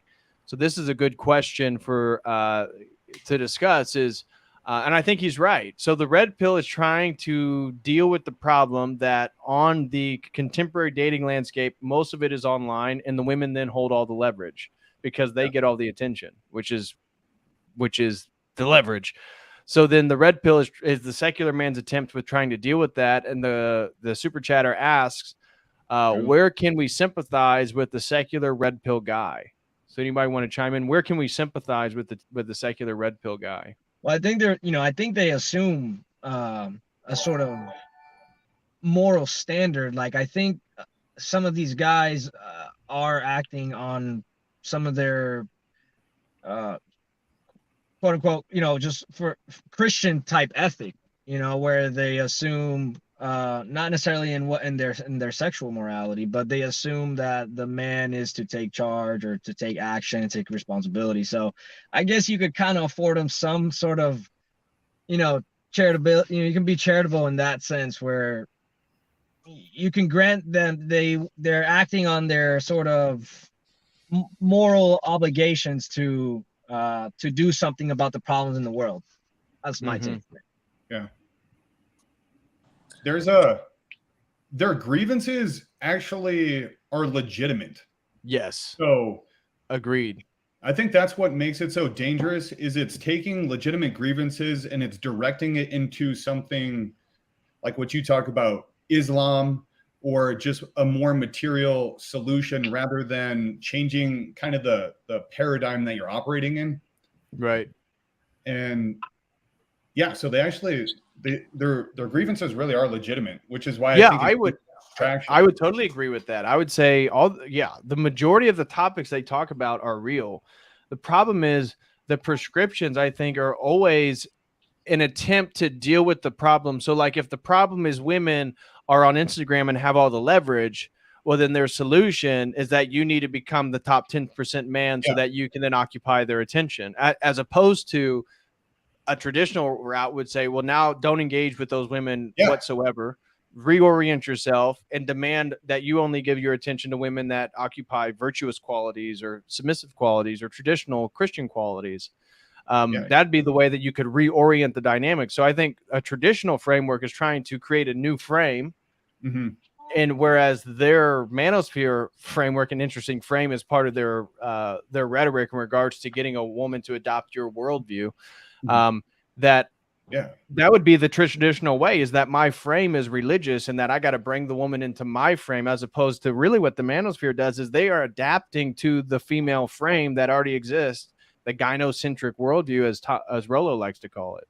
Actually, they do worse than that because they're very marinated in this presupposition of evolutionary psychology. I don't think this is something that's true. That's that can be overstated, because it's basically this really sort of religious worldview that sees all of nature as being gynocentric. And the classic example is Donald Simons, who's one of the founders of evolutionary psychology. He wrote a book called The Evolution of Human Sexuality, where he basically created this mythos that sexuality is this game that I think he said is saying that like sex is something that women have and men want, and that there's this constant eternal struggle. Which is, by the way, this is total pseudoscience, but it's like there's this constant struggle between the man that's like constantly being sexually frustrated and the woman who has like all the power. So nature is gynocentric. It's this very bizarre sort of world that they I read a similar idea, a very similar idea in Mantak Chiak's book about sexual kung fu, and it was secrets of like sexual energy, whereby he says that women are sexually superior to men because they can have multiple orgasms and keep going and going and going, and that's truly where our disdain and like contempt towards women comes from, because we feel inferior to them. So was this person a Taoist? What was that? Was this person a Taoist by any chance? Yeah, it's Eastern, it's Oriental philosophy. Yeah, it's that is Taoist. a classic example of a white man not understanding Taoism. Well, no, he's Asian. Taoist. But he was an Asian man, but I'm saying I'm talking about the author of the book, Mantak Chiak. Interesting, because I've been told that exactly what you were saying. I've been told by like actual Chinese practitioners of Taoism that idea is literally just like white people in the West misunderstanding Taoism. That's funny. That's funny. It could very well be true because he charges a lot of money for his retreats too. Yeah, a lot of money. I've seen some of his stuff on London Real. I think he did an interview on. Oh yeah, he did. Yeah. Yes, I want to give a special shout out to Sarah from Goose. He said, "No need to thank me, but I am thanking you for becoming a returning member." He had a different credit card, but he signed up again to become a YouTube member here on Church of the Eternal Logo. So shout out to Sarah from Goose and his family. Thank you, brother. I do appreciate it. So anyway, well, in any other way that we can relate or sympathize with the secular red pill guy, I think, as you guys said, certainly the grievances are legitimate. If you were a secular man, how exactly do you respond to it? Like if you are a truly secular man, and you are a Justin Waller, if you will, like, what are your responses? It seems like they're kind of falling right in line with their presuppositions, unfortunately. Well, that's the issue. I feel like it's hard to sympathize if you can't look at it super fundamentally or whatever. Maybe.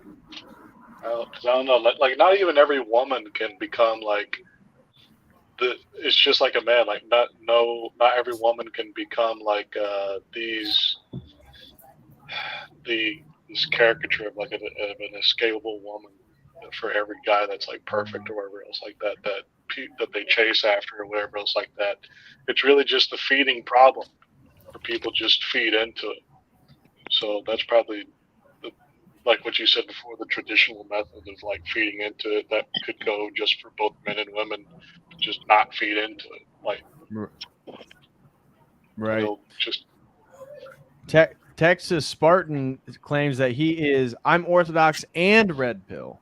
Well, that's interesting. I think that if you are Orthodox, you don't need the red pill. I think the red pill is a secular solution of which the tradition of Orthodoxy itself already solves. Yeah. So that's where I would be more in favor of doing a response video regarding the white pill and why the white pill, the God pill, the Orthodox pill is so much better. And you don't need the red pill if you already are adopting an Orthodox Christian framework and demanding that your spouse and the people around you abide by that same framework.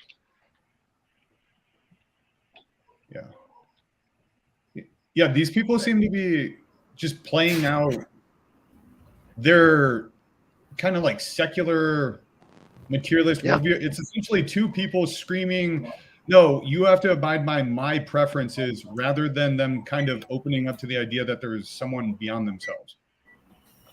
Right, so in a way, they're not that different from the LGBT, right? They're not that different.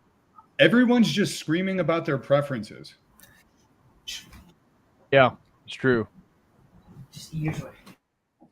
Yeah, it's funny. My mother-in-law told me today. I think it's that a lot of them claim they work for the CIA.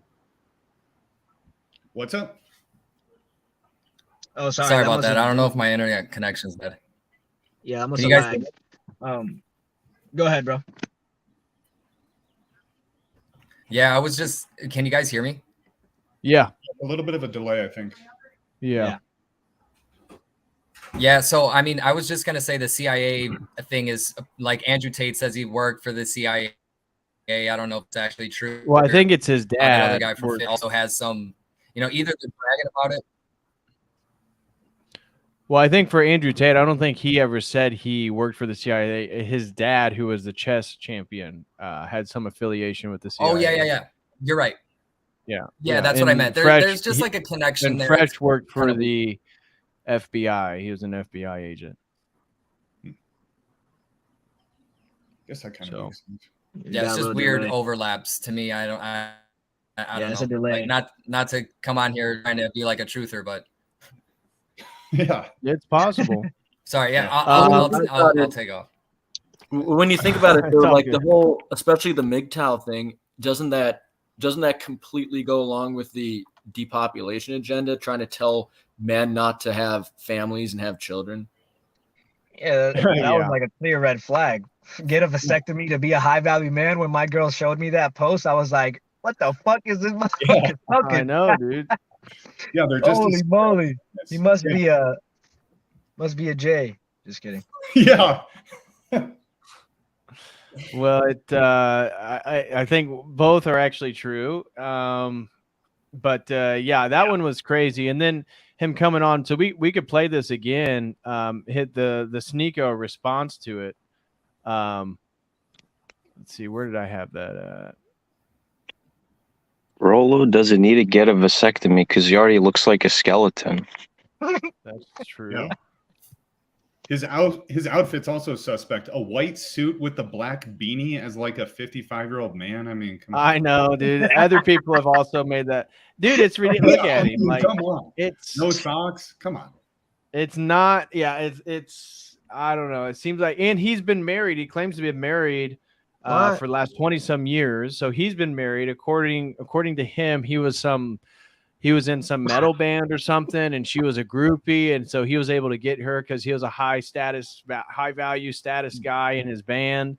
They live in Las Vegas, and his daughter was into like pageants and stuff like that. What the? So I don't know. That guy on the far right, I don't know him that much in like the manosphere context, but I know he does a lot with options trading.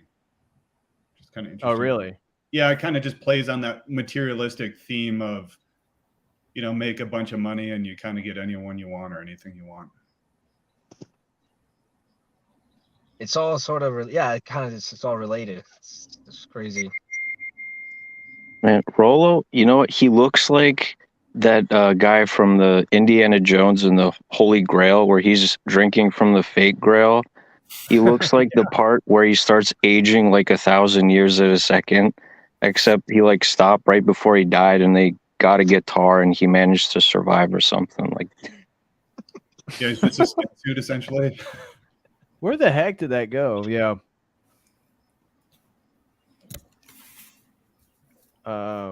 Anyway, anybody have anything else? I'm going to find the. Have you guys noticed there's been a huge resurgence in what it appears to be? I would consider it fake Christianity, but people wearing a hell of a lot more crosses. I noticed kids around at least my town, they've gotten out earrings with crosses, and it seems to be It's like all that. I call it TikTok fashion. Yeah. Fashion. Okay. Yeah, I have noticed it's Go ahead, yeah, quite go ahead. popular. Yeah, I asked a guy, I walked up to him, I was like, hey man, so like what church do you go to?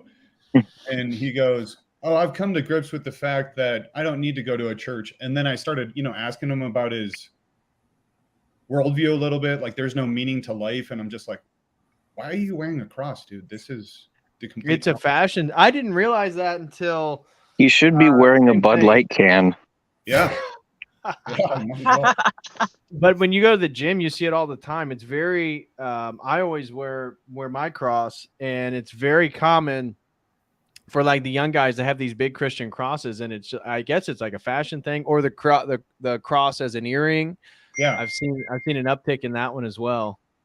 Yeah, I have too. What is your thoughts on that, DPH? Like, I think that I think that what it's tied to is actually related to the red pill and the manosphere. Is that last I saw, amongst Gen Z males, there was an exceptionally higher number who were sort of, I guess you could say, red pill adjacent in their framework.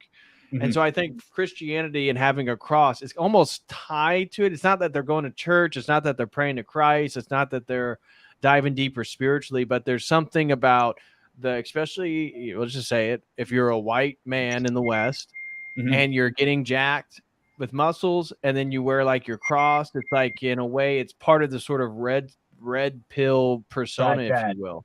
That's edgy. It's the thing is that, like, when you spent your whole life being degraded and told that you're inferior, and I mean, and Gen Z has been under the heaviest social engineering of any group of human beings who's ever lived. It's a form of youth rebellion, I'd say, almost. Yeah, exactly, dude. You're nailing it. I totally agree with that. That's my general take, because I see that in like one of the guys at my gym who dresses like that, always has a cross on, and then like his workout stuff, I see they have the what's the really big podcast, the Nelk Boys. So he'll have like Nelk Boys stuff, which is again tied with that general like cultural movement, that theme, right? Because he has like Donald Trump and Donald Trump Jr. on, and they talk about, conservative things. Conservative things. Yeah, it's Right. like I mean, I seriously see it exactly what you're talking about. It's like it's a cultural symbol within the postmodern America that we live in. Yeah, it's like a return. It's like, well, we acknowledge that, or we recognize that there's got to be some kind of tradition, but they don't actually want to go back to like the tradition. I don't know. right. Yeah. It's like they're ready to ride the like they don't want to take the training wheels off just because the training wheels are easier to ride on. You know? Yeah, but then you're kind of complaining about having training wheels. It's like, yeah, You it's guys are interesting. more- Yeah, because like I was just thinking back to how you guys are talking about how the solution is actually contributing to the problem.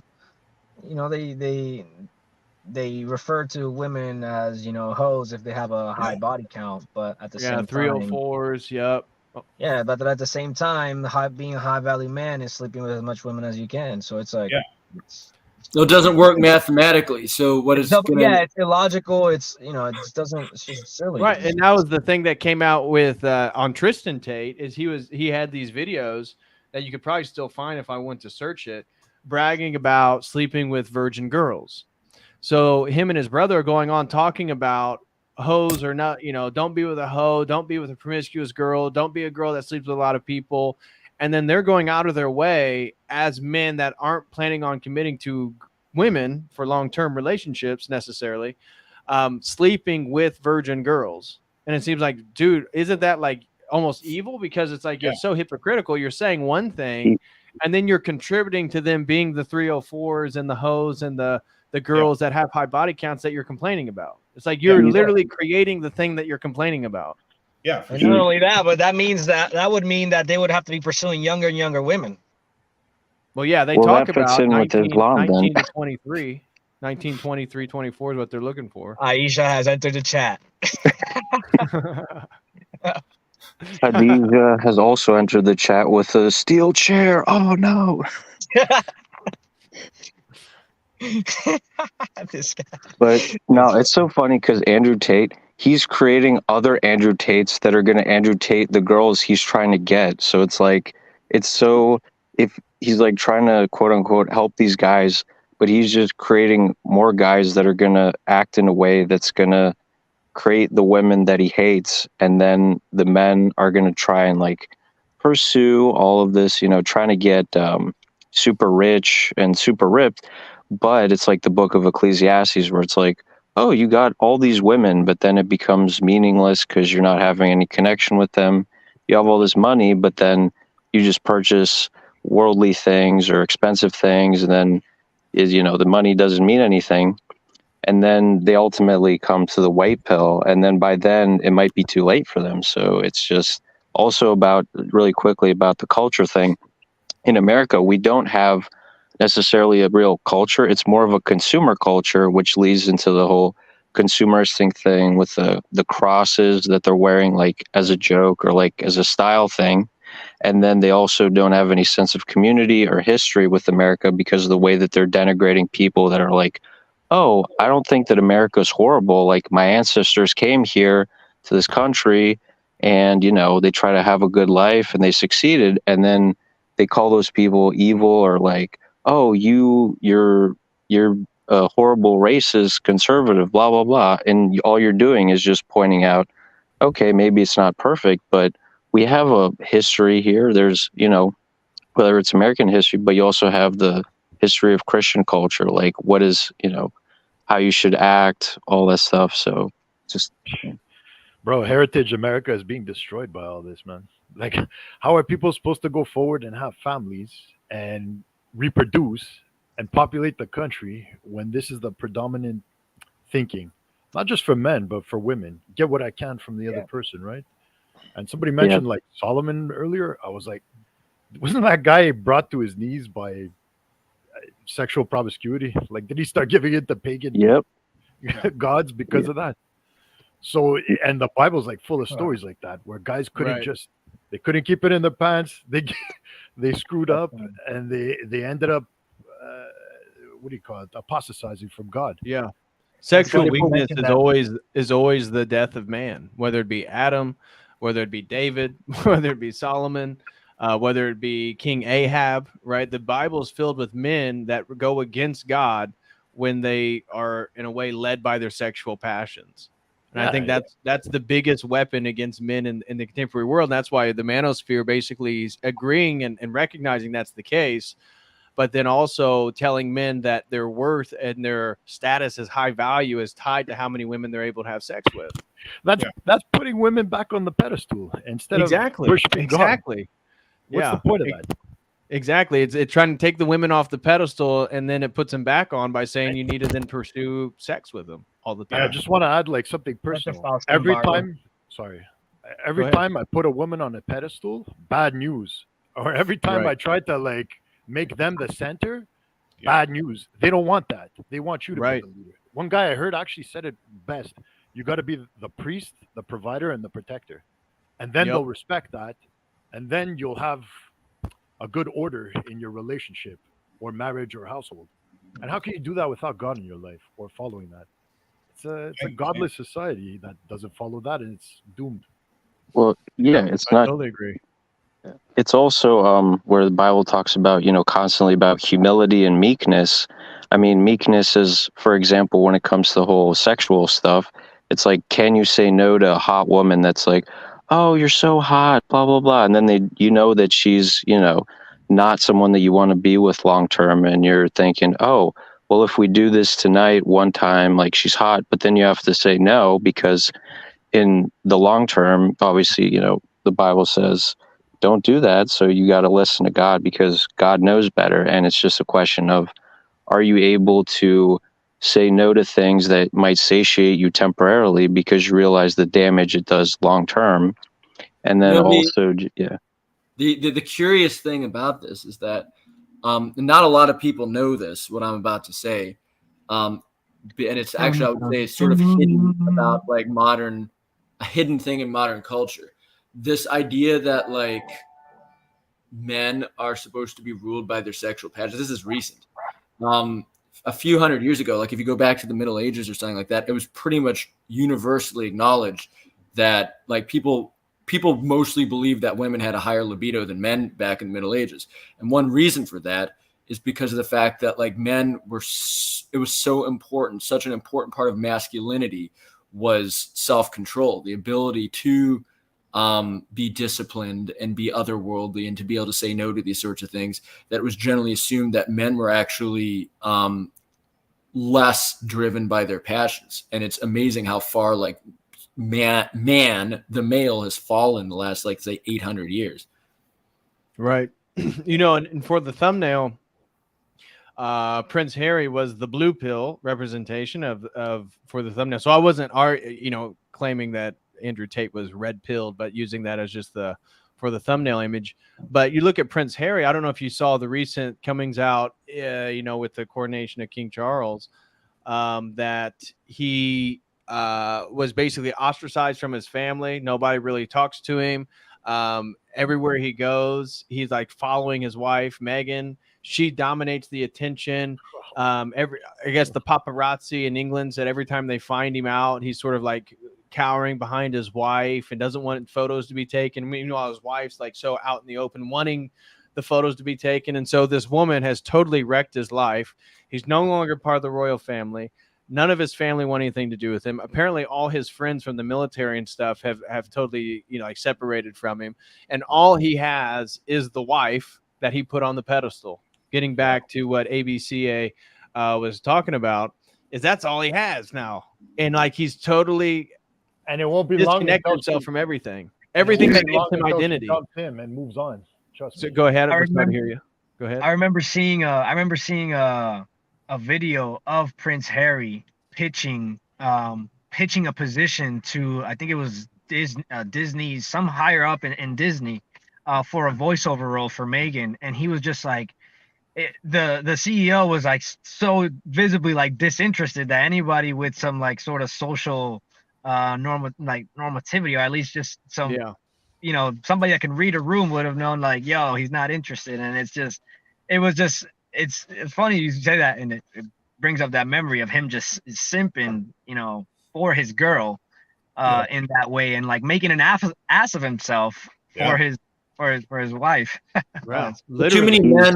Too many men just don't have any sort of sense of solidarity with other men, because that's looked down on in modern society as being like, it's gay or it's sexist or whatever. So what you end up with is a situation where like many men sort of fall into this simping role where they become emotionally dependent on the women in their lives. And most often it's, they're going after women that are the wrong women that are not going to lead them down a good path, but they're weak. They're just weak. I mean, really weak men is what this all comes down to. The problem with modern society is weak men. Yeah. What about this, that saying that behind every great man is a great woman or something like this, what do you think about that? Is that a modern sort of or what? Well, it depends on how you define what a great woman is. I mean, I hope that every great man does have a great wife. Yeah. Somebody who's a major support, helps, aids, occupies the roles that we're supposed to occupy. So every great man that needs that, obviously, many great men are in monastic life or something like that. That would be a little different. Sure. Every time. The key word there is she's behind him. She's not in front of him taking the spotlight or taking exactly. You're not following her. She's following you. And there's reciprocal rights and responsibilities. It doesn't mean that you have this privileged position, you can do whatever you want. That comes with a responsibility. Remember, somebody was mentioning like Middle Ages. If somebody gave you their daughter back in the day, you better provide and you better do it well, or the family's going to come looking for you. That's what society used to be. Yeah. But you don't have that today in the modern world. And that's, I think, part of the reason things fell apart. Yep. Yeah, that dude is no longer a prince. He's basically the crying Jordan emoji with like messed up teeth and fish and chips and like a bad wife. It's just like, on top of that, when he mentioned the camaraderie with men, one of the reasons for that is because with Andrew Tate and his mindset that he's spreading, a lot of guys see other guys as competition. And so they think that by helping other guys improve, or like, seeing a guy who has more money or does X, Y, and Z, then that whole jealousy thing plays in, and then they're afraid to like reach out or help them or like form camaraderie or stuff like that, because it's all about dog eat dog mindset, which is kind of at the heart of the red pill, because it's all about you trying to be better than some other random guy instead of humbling yourself and like within the context of how God sees you versus like how women and other men see you, which creates down this giant spiral of endless like, oh, I can do better at this, I can do better at this, I can become more wealthy, and then it's just like they're a bunch of high school girls. Yeah. Have you guys seen the movie There Will Be Blood? You can't sit with us. Yeah. No, sir. So it reminds me of what you're talking about. I watched a Daniel Day-Lewis movie on the way home from Dublin, and that was where my flight connected. And I watched The Gangs of New York, and There Will Be Blood. And There Will Be Blood is about basically he's playing an American that strikes oil in the West and is totally obsessed with making more money and growing his oil empire. And he does it at the detriment of a boy that he adopted who lost his father and mother before he was able to know any better. All the relationships in his family, everybody, basically, he cuts off everybody. And he says in that movie how there's a piece of him deep down inside that hates to see anybody else succeed, and that he's driven by the animosity of other people's success, and that he just wants all success to be his success. And of course, he is never married, has no woman other than like probably like prostitute stuff like that, and is totally driven by money and status. And I think that not explicitly related to the red pill or the manosphere, but certainly indicative of that motif where if you pursue these worldly pleasures, you sacrifice relationships. And I think one of the white pills of orthodoxy is that as a man, your number one role is to build and strengthen relationships, because those are the people you're going to provide and protect and lead. And that's like your role. And so a man can't be a man without having strong relationships with other people. And that has to be with like having honest, sincere relationships. Yeah. It partially, yeah, like you said, with the whole relationship thing, if you obviously have parents that talk about back when they were kids, they used to leave the door open, the kids would go out and then come back at night, versus now where people live in these potato apartments that are like 5 feet by 5 feet for $1,000 a month in New York. They don't even know their neighbor, and it becomes this very secular, like consumeristic thing where you don't know your neighbor. And then the space that you're supposed to be developing as a Christian, or like humbling yourself, reading the Bible, they're first developing their ability to get money and do all this stuff, and then their character isn't there, and then they keep getting in these endless spirals where they keep falling down and they keep messing up and all that stuff. And then that's part of the problem. Yeah, I agree. We have another super chat that came in by Not That Smart, throws in $3. Well, if you're here, you're smarter than the average bear. Says, can you please do a video concentrated on the trials and tribulations of the common wagee, pulling from places such as Karl Marx, human resources, social engineering in the 20th century documentary Metropolis, Thea von Harbu, and many, many more.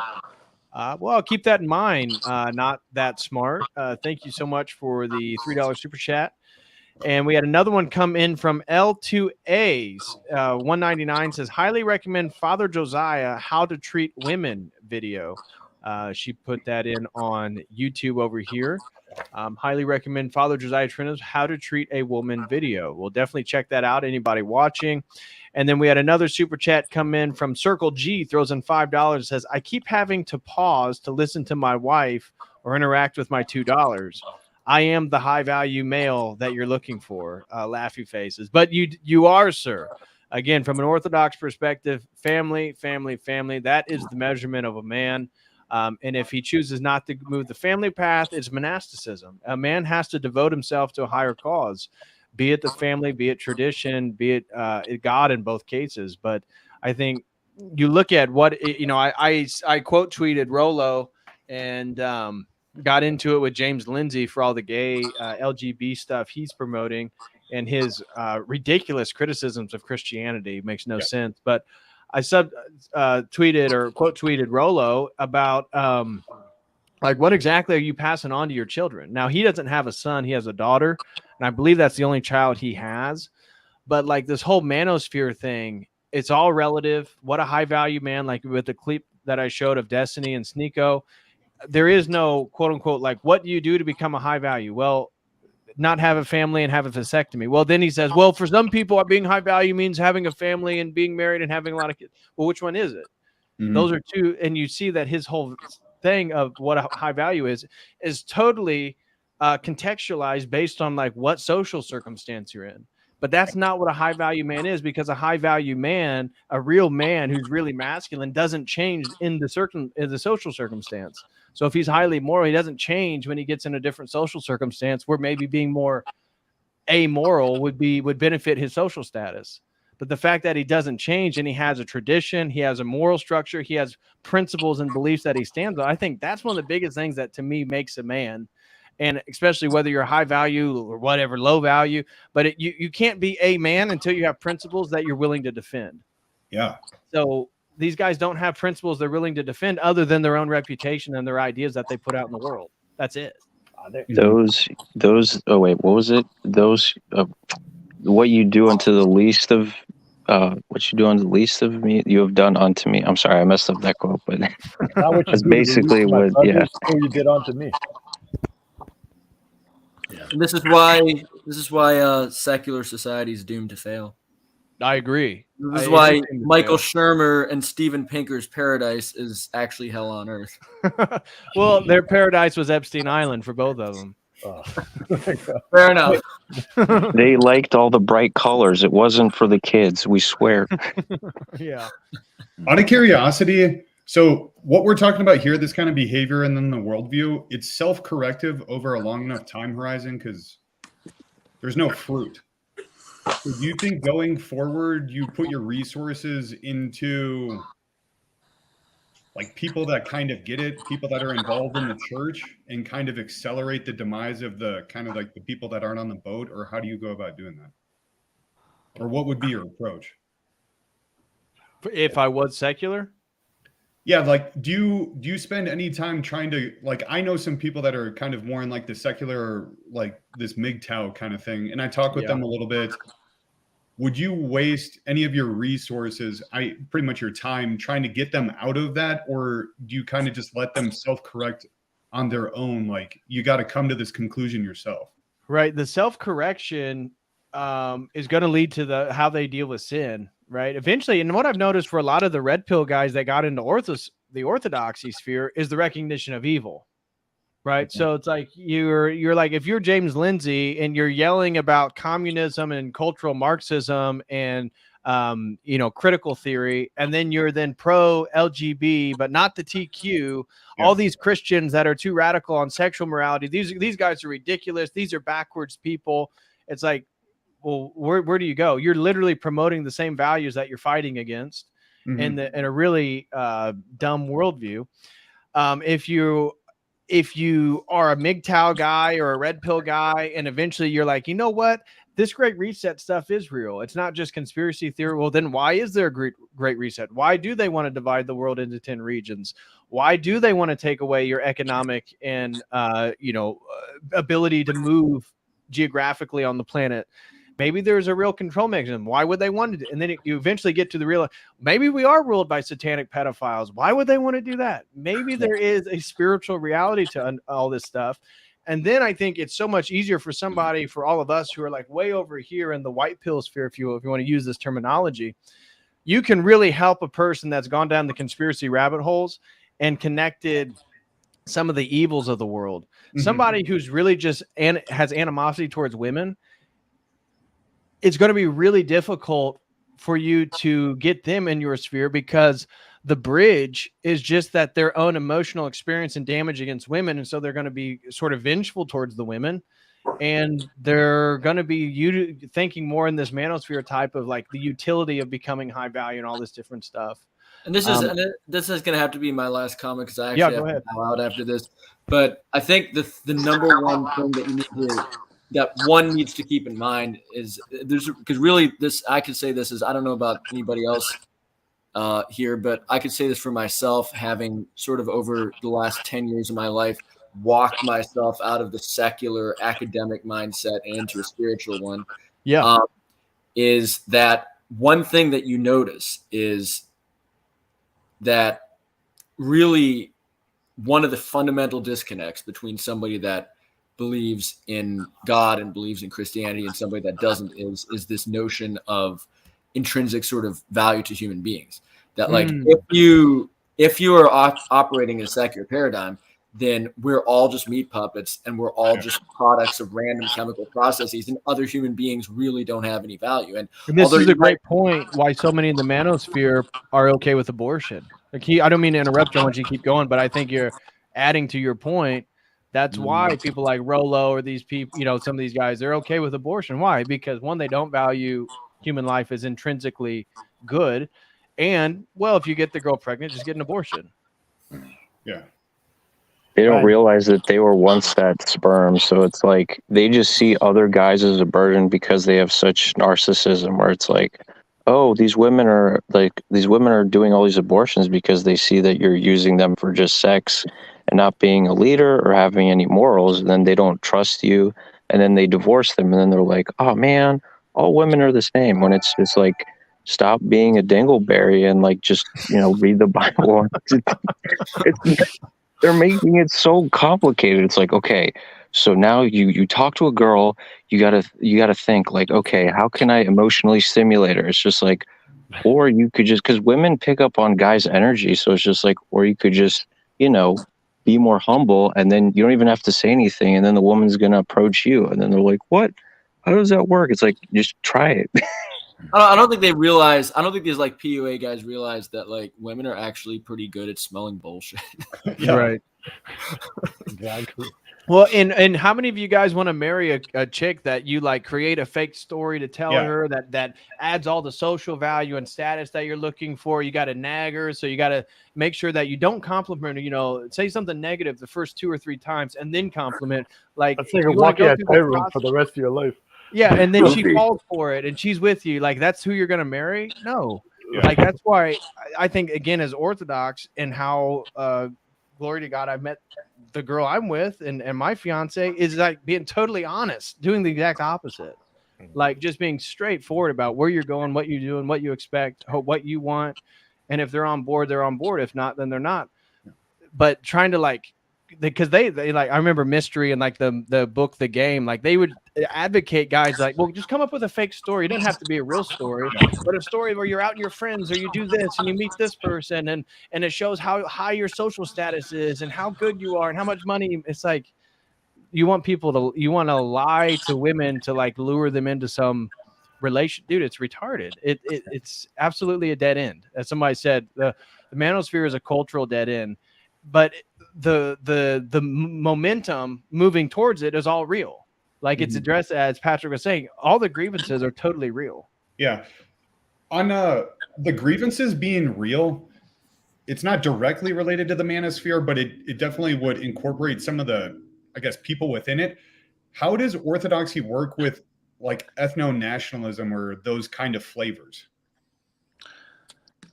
How does Orthodoxy deal with like the idea of ethno-nationalism? Yeah, I'm not saying like, you know, explicitly like race-based societies, but at the same point, you know, like there are racial differences. So how does Orthodoxy deal with that? I don't think Orthodoxy certainly wouldn't use that type of rhetoric, because that is way more post-Enlightenment in regards to analyzing people. I think the way the church would articulate is that different language and people groups are all made by God, and they deserve their own existence and their own distinction. And that's why the Serbian church and the Romanian church, those are 2 different peoples with 2 different language groups. They deserve their own hierarchy.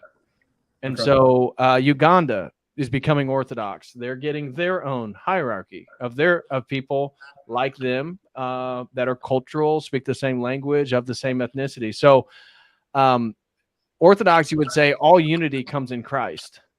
And so therefore we unify the various groups of people by those various groups of people submitting to a hierarchy, an Orthodox hierarchy of maybe like-minded and ethnic people, so that then we can all be unified and grafted into the body of Christ, which is the church. Yeah, it's also because, you know, it says not to pay attention to useless genealogies, because in the end, you all come from like Adam and Eve, but within the context of, you know, certain cultures or countries. In Uganda, for example, you're not going to be like, oh, hey, do you guys want to eat some salted cod? Like, each country has their own set of like cultures or traditions, and then that also helps to unify them. But it's not like in an exclusionary way. It's just sort of like a shared history and certain foods or the culture that's developed in that area. But it's important for that to like be but also have like Christ at the top. In other words, to govern your moral aspect, but like the cultural stuff is sort of secondary, but it also can be helpful in keeping that culture cohesive and preventing like subversion, like you see here in the US, where the culture is consumer culture. There's no sense of not necessarily national pride, but just like a sense of history and like respect. So yeah. We're like eating ourselves in some sense. Like, I feel like there's an idea that everyone's not quite put their finger on, but we're all skirting about, and in this discussion about manosphere, and these ways of relating to people are destructive, right?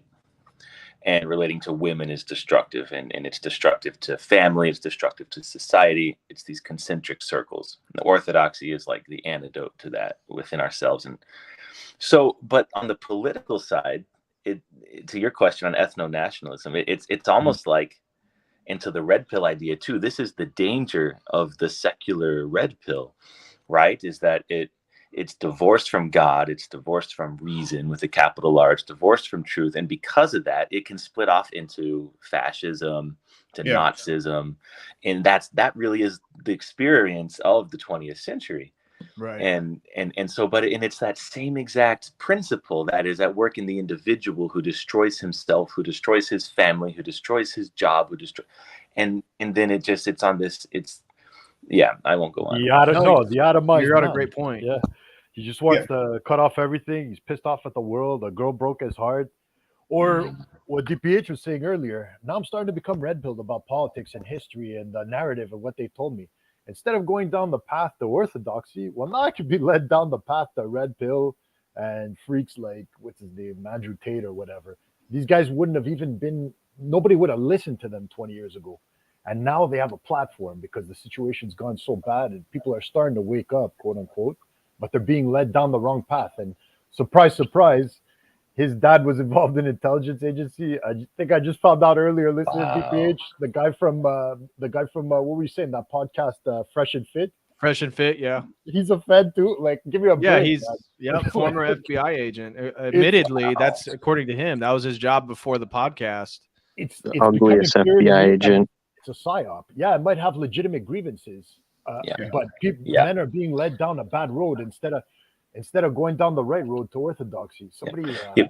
One last thing. T.H. Kelly, who has a great podcast, he said, "You want to be a revolutionary? Get married and start a family, because that's what they don't want you to do." Exactly. And that's what the red pill is not advocating for, and that's where that tweet by Rollo. It's so indicative. And then his response to all the Christian people, and like then he did a stream right after that, like criticizing what he calls the trad cons. And those are just all what he groups evangelicals, Protestants, Catholics. He doesn't really know what Orthodoxy is, but he groups all those people as trad cons, and he's totally hostile to their worldview. And basically, if we watch the clip that I had of him in that white suit, the one here, you watch that further, because I was watching in preparation for the stream. He literally talks about how Islam and Christianity are just like avenues for people to deal, because they can't deal with the reality of the red pill. So it's like, no, you can't deal with the reality of the red pill, so you have to cope with your religion. That was basically, I'm summarizing it, but that's basically how he's putting it.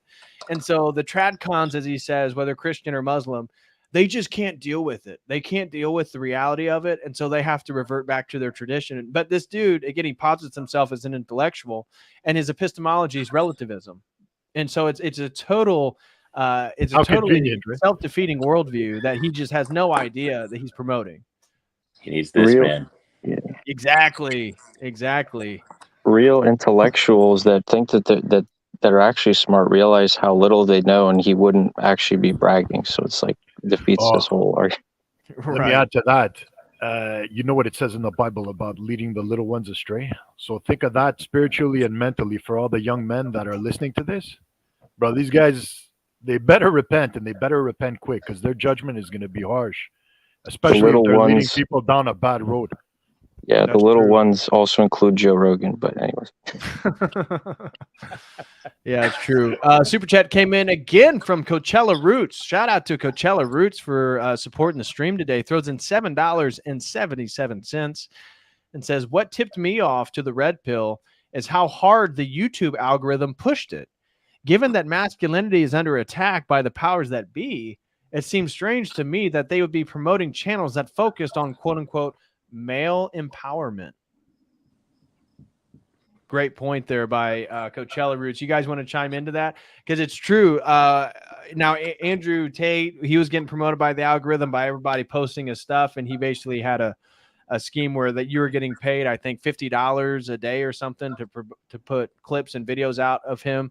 But the algorithm does promote like Pearly things. I get stuff from her all the time. Rolo's stuff. The Whatever podcast, Fresh and Fit. It's always in your, if you watch anything tangential to masculinity, tradition, I guarantee you the YouTube algorithm feeds you that stuff. And it's so low tier and low brow that it makes you think, like, again, like this Mr. Smirkster's here, controlled opposition. It makes you think, maybe all this stuff is a deliberate way to try to coalesce the sort of movement, the fervor of young men, and box them back into the same ultimate paradigm that they think they're resisting. And Rolo's worldview is perfect for that, because it's literally just like James Lindsay yelling at the same thing that you're promoting by your own prescriptions against it. Wow. The thing he's yelling at is another dude's asshole. But anyways, that's all. So I think it's more I nefarious had the than that. weirdest experience. Like a week and a half ago, I drive all over Indiana for work, lots of podcast time, and so I was listening to I don't know, What If All This? Have you heard of this channel? What If All This? Millions and millions of views on lots of his videos. Wow. The dude's talking a lot of geopolitics, a lot of history. It was recommended to me. No channels in common. Like, okay, I got a lot of Father Spiridon, Father Josiah Trenum. I'm not really that off in the weirdness, but I was like, okay, I'll check it out. I do watch history videos. And the guy's droning on, and come to find out, it's like this alt-right, like pushing towards a neo-Nazi or fascist type of revolution. And something weird happened to me on the road, man. I started to like feel dizzy. And I'm listening to this, and I was just like, whoa. I turned it off. The feeling went away. And that's super anecdotal, but then later I was like, dude, you should listen to that channel again. Maybe it'll be I turned up the same exact thing. And then it just hit me. Okay, this guy's talking kind of funny. You can check him out and see what you guys think. What if all this? But now I'm promoting some guy on YouTube. Crap. But it's like there's something in his voice. I was just like, something's off here. And I was like, I'm not one to use words like fed and stuff like that. But it's like, this seems like kind of contrived. Like this guy's getting paid, or it's like definitely.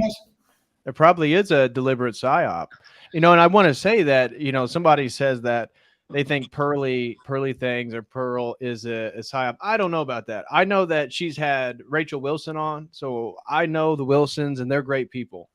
And so Rachel has been asked to be on the Whatever podcast. She was asked to do Pearly things, which she did on homeschooling and like traditional roles for women on Pearly things. So my criticism is, again, I don't know the intention of Pearl or the guy that runs the Whatever podcast, and my criticisms is the low tier. But I think it's great that Rachel can get on those. If they asked me to go on, I'd go on both of them. I mean, I've one, just to spread the message and promote Christ, promote tradition, promote religion in response to this stuff, which Rachel did. So I just want to clarify that, because some people in the chat, I didn't want anybody to think that I was accusing anybody's intentions in some of the podcasts that we've been criticizing here.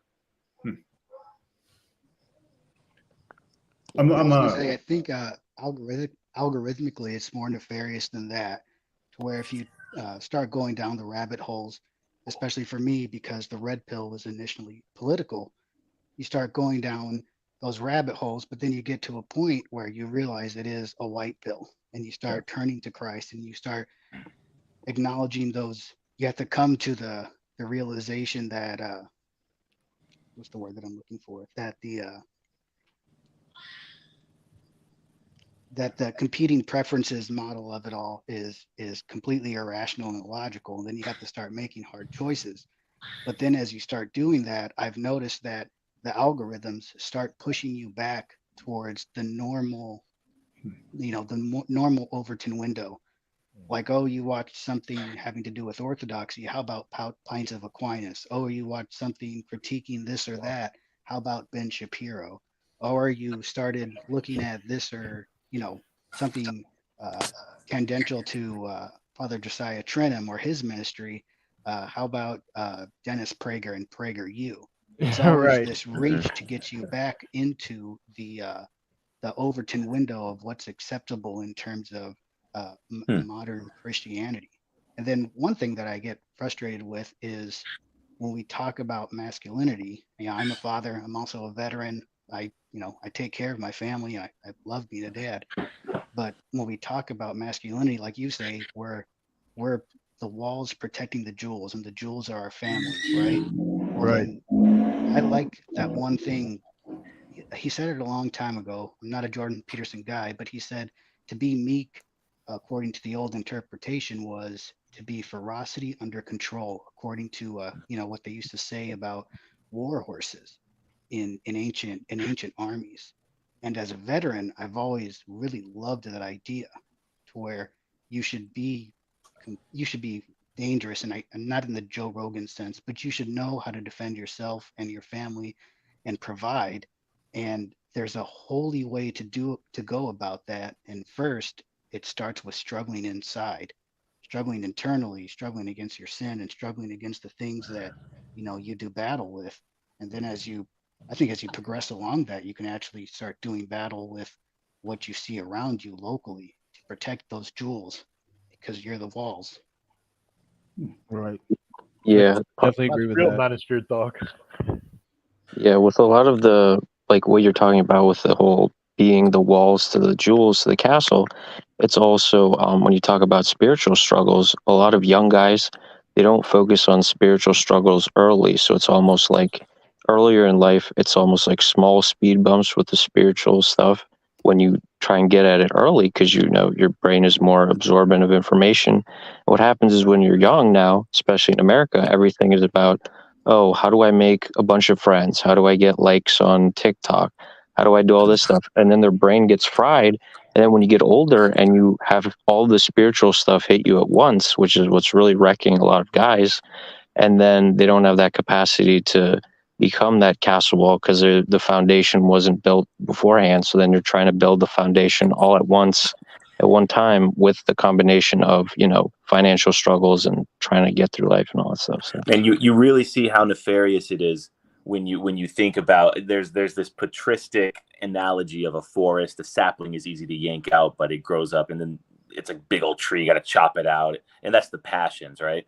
And it's like TikTok and Instagram and the social media. It's now this direct connection into their soul, into their brain. Let's get them from an early age. Like my son, he's not using a phone. We don't want him to see us even using this Black Mirror for as good as it can be used for. But I want to read books. I want to play outside.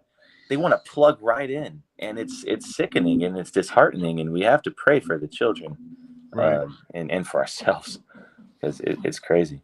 Right. And be those role models. If your father is somebody who's cheating on your mother and, sleeps with other women, maybe they're beautiful women. How's that going to affect the dynamic that you feel towards your mother, towards your father, towards the family? And how's that going to affect you as you grow up? Whereas if your father, maybe he doesn't have as much money, but he's an honest man. He works hard. He provides. He does everything. Everybody appreciates him. Everybody respects him. Like you have a role model of what a man is. And so this high value man thing in the manosphere, one of the critiques I would levy at it is that way too much emphasis is placed on money as opposed to morality. And both of them are important, because you can't be a man and not also be productive. You have to produce something in society so that you can be compensated with money. But at the same time, your morality is the number one of importance. And so being a good man morally and virtuously, that's way more important than making $1 million or $500,000. I'd rather my father be a man who doesn't make that much money is an incredibly moral and upright man than somebody who isn't and makes tons of money and gives me everything that I want, because we all see those people and they're incredibly spoiled and they're degenerate and they have no direction. Yeah. True. To build on that point a little bit, the manosphere people and like the e-girl kind of woman, they get trapped because the way in which they derive money is this identity. So if you're a dude in the manosphere where it's like you're just like racking up your body count, you can't transition into being a father or a husband or subservient to God, because your identity and your money is all coming from this mystique and this identity of just like, I fly around in private jets and all the women want me. And so they get kind of trapped in it too. Yeah. Yeah, you can't go from that to just being like, oh, I want to sit at home and like change this baby's diaper and all that stuff. And then they become trapped in that on top of having to finance that lifestyle. And then they're basically stuck trying to make more and more money. And then they have to get more and more bigger and fancier and more emotionally stimulating experiences, which then forces them to be stuck making that amount of money, which could be a degrading job or something that's eating away at their soul. And they don't understand the value of stopping that and having that going back to God and like, you know. And to your point in the reverse, maybe your father, unfortunate things happen. He has to work a factory job that he hates, and yet he goes there every day, always on time, gets his shifts done, makes his money, is able to support his family, and then he retires. That's I greatly respect a man that does that. Maybe he wasn't able to create a life where he had the job of that he always wanted, but we focus on. I think Orthodox masculinity is going to be way more focused on taking care of your responsibilities as opposed to social status and money per se. Even though those things are important, I don't disagree that those things are important. But you know, I think of men that I know that they weren't fortunate to have a job that was feeding their soul, but they did it every day and they were still good men. And that sacrifice is highly respectable and something that I admire. Yeah, for sure. Well, that's what being a real man is: responsibility and self-sacrifice. Right. Yeah. Yeah. It's also that oftentimes, you know, in today's TikTok and social media societies, that if you make a mistake and it gets posted online, everyone's worried about that moment and all this stuff. And it's more about people looking to tear other people down instead of building them up. And then you also have in school, public school, you don't have a lot of courses that teach guys skills. And then if you're a guy that has any testosterone, you want to get up and walk around. And then they're like, no, you need to take Adderall and be a zombie, which then you don't develop skills. You don't have any critical thinking ability. And then women don't respect those guys. And then, of course, they turn to the red pill. So it's like a factor, this endless conveyor belt that goes from messing up the kids early. Then you have, you know, this whole issue where you have this generational problem that stems from the parents outsourcing the parenting to the schools and the daycare.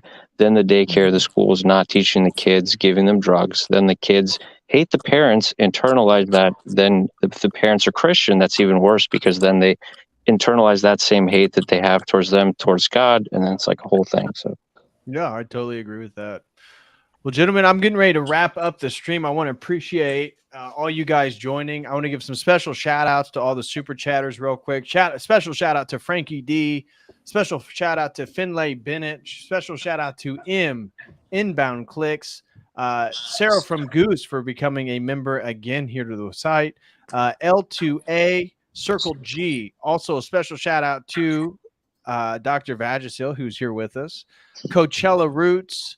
Not That Smart, and Mook One. So thank you guys all for supporting the stream. Gentlemen, anything you want to leave with the people before we hop off here? I just want to reiterate again, if you want to be a real badass, real man, revolutionary, get your life in order, meet somebody good, pre-select properly, pre-select a good woman, hopefully Orthodox, especially if you're Orthodox, and have a family. Settle down, have a family. There's nothing else in life. Everybody I knew that was obsessed with money and promiscuity and things like that, things didn't go well for them until they repented of all that garbage and they turned towards Christ. So that's what I want to say. And God bless you all, and happy day of Ascension in 2 days. I think tomorrow is the absolutely. Yep, it's Thursday. And also congratulations, DPH, on your engagement. Thank you And very I much, watched brother. that video with all the pictures from Europe. It was awesome. Congratulations. God bless. I wish you guys all happiness, many kids. And you're a high value man, by the way. Thanks, brother. I appreciate that. I do No, appreciate so are it. you all. Okay, take care. Bye from me. Take care, brother. Thank Yeah. you. Thank you. You too. Cool. Yeah, thanks, Patrick. Yeah. Hey, Yeah, take it thanks easy, for having fellas. us on, man. So Absolutely. Hey, come to church, Brett. I'll see you Sunday, man. Yeah, we will. All right, man. All right, see you there. yeah. So are we? Is it okay? So what I was just gonna say real quick is let's say like if a person listening to this is like they're feeling kind of lost or like with the whole situation now with like the red pill and all that stuff, it first starts with understanding that you have value and that God is real.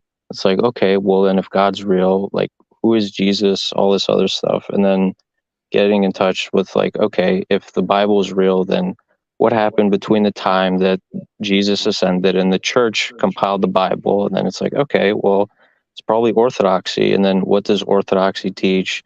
Then it's kind of like, how do you learn how to be more humble and trustworthy? And, how do you emulate God? And, what is the orthodox mindset?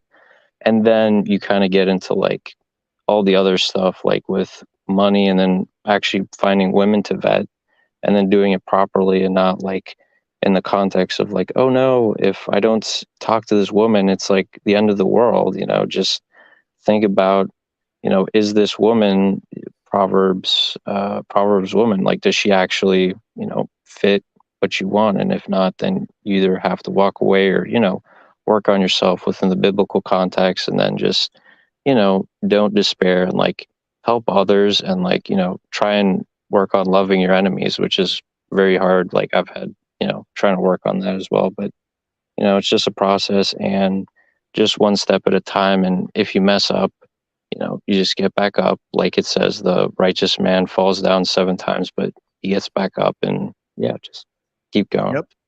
Yeah, I totally agree. Thank you so much, Dr. Vagisil, for the support. God bless you, brother. And thanks for hopping on. All right, guys, that is going to do it. Again, special shout out to everybody who joined the stream, and a special shout out to all the super chatters. Guys, thank you so very much for all the support, and special shout out to anybody who watched over on the Rockfin. Guys, I just want to say real quick before we hop off, if anybody would like to support my work, you can do so. The best way is to become a website member. You can do so right here with this link. This Thursday, we'll have Thursday evening. Rachel Wilson will be on. We'll be talking about the religious roles of husband and wife. And a stream I'm very excited about is this Friday morning at 12 p.m. Friday. The Elliot Holst will be on. We'll be talking about Christianity, masculinity, defending the truth, and the satanic inversions in our culture. So that will be Friday at 12 p.m. with Elliot Holst. So really excited. But I want to thank everybody. Please smash that like, and I will be back with Rachel Wilson Thursday evening. So until then, as always, God bless.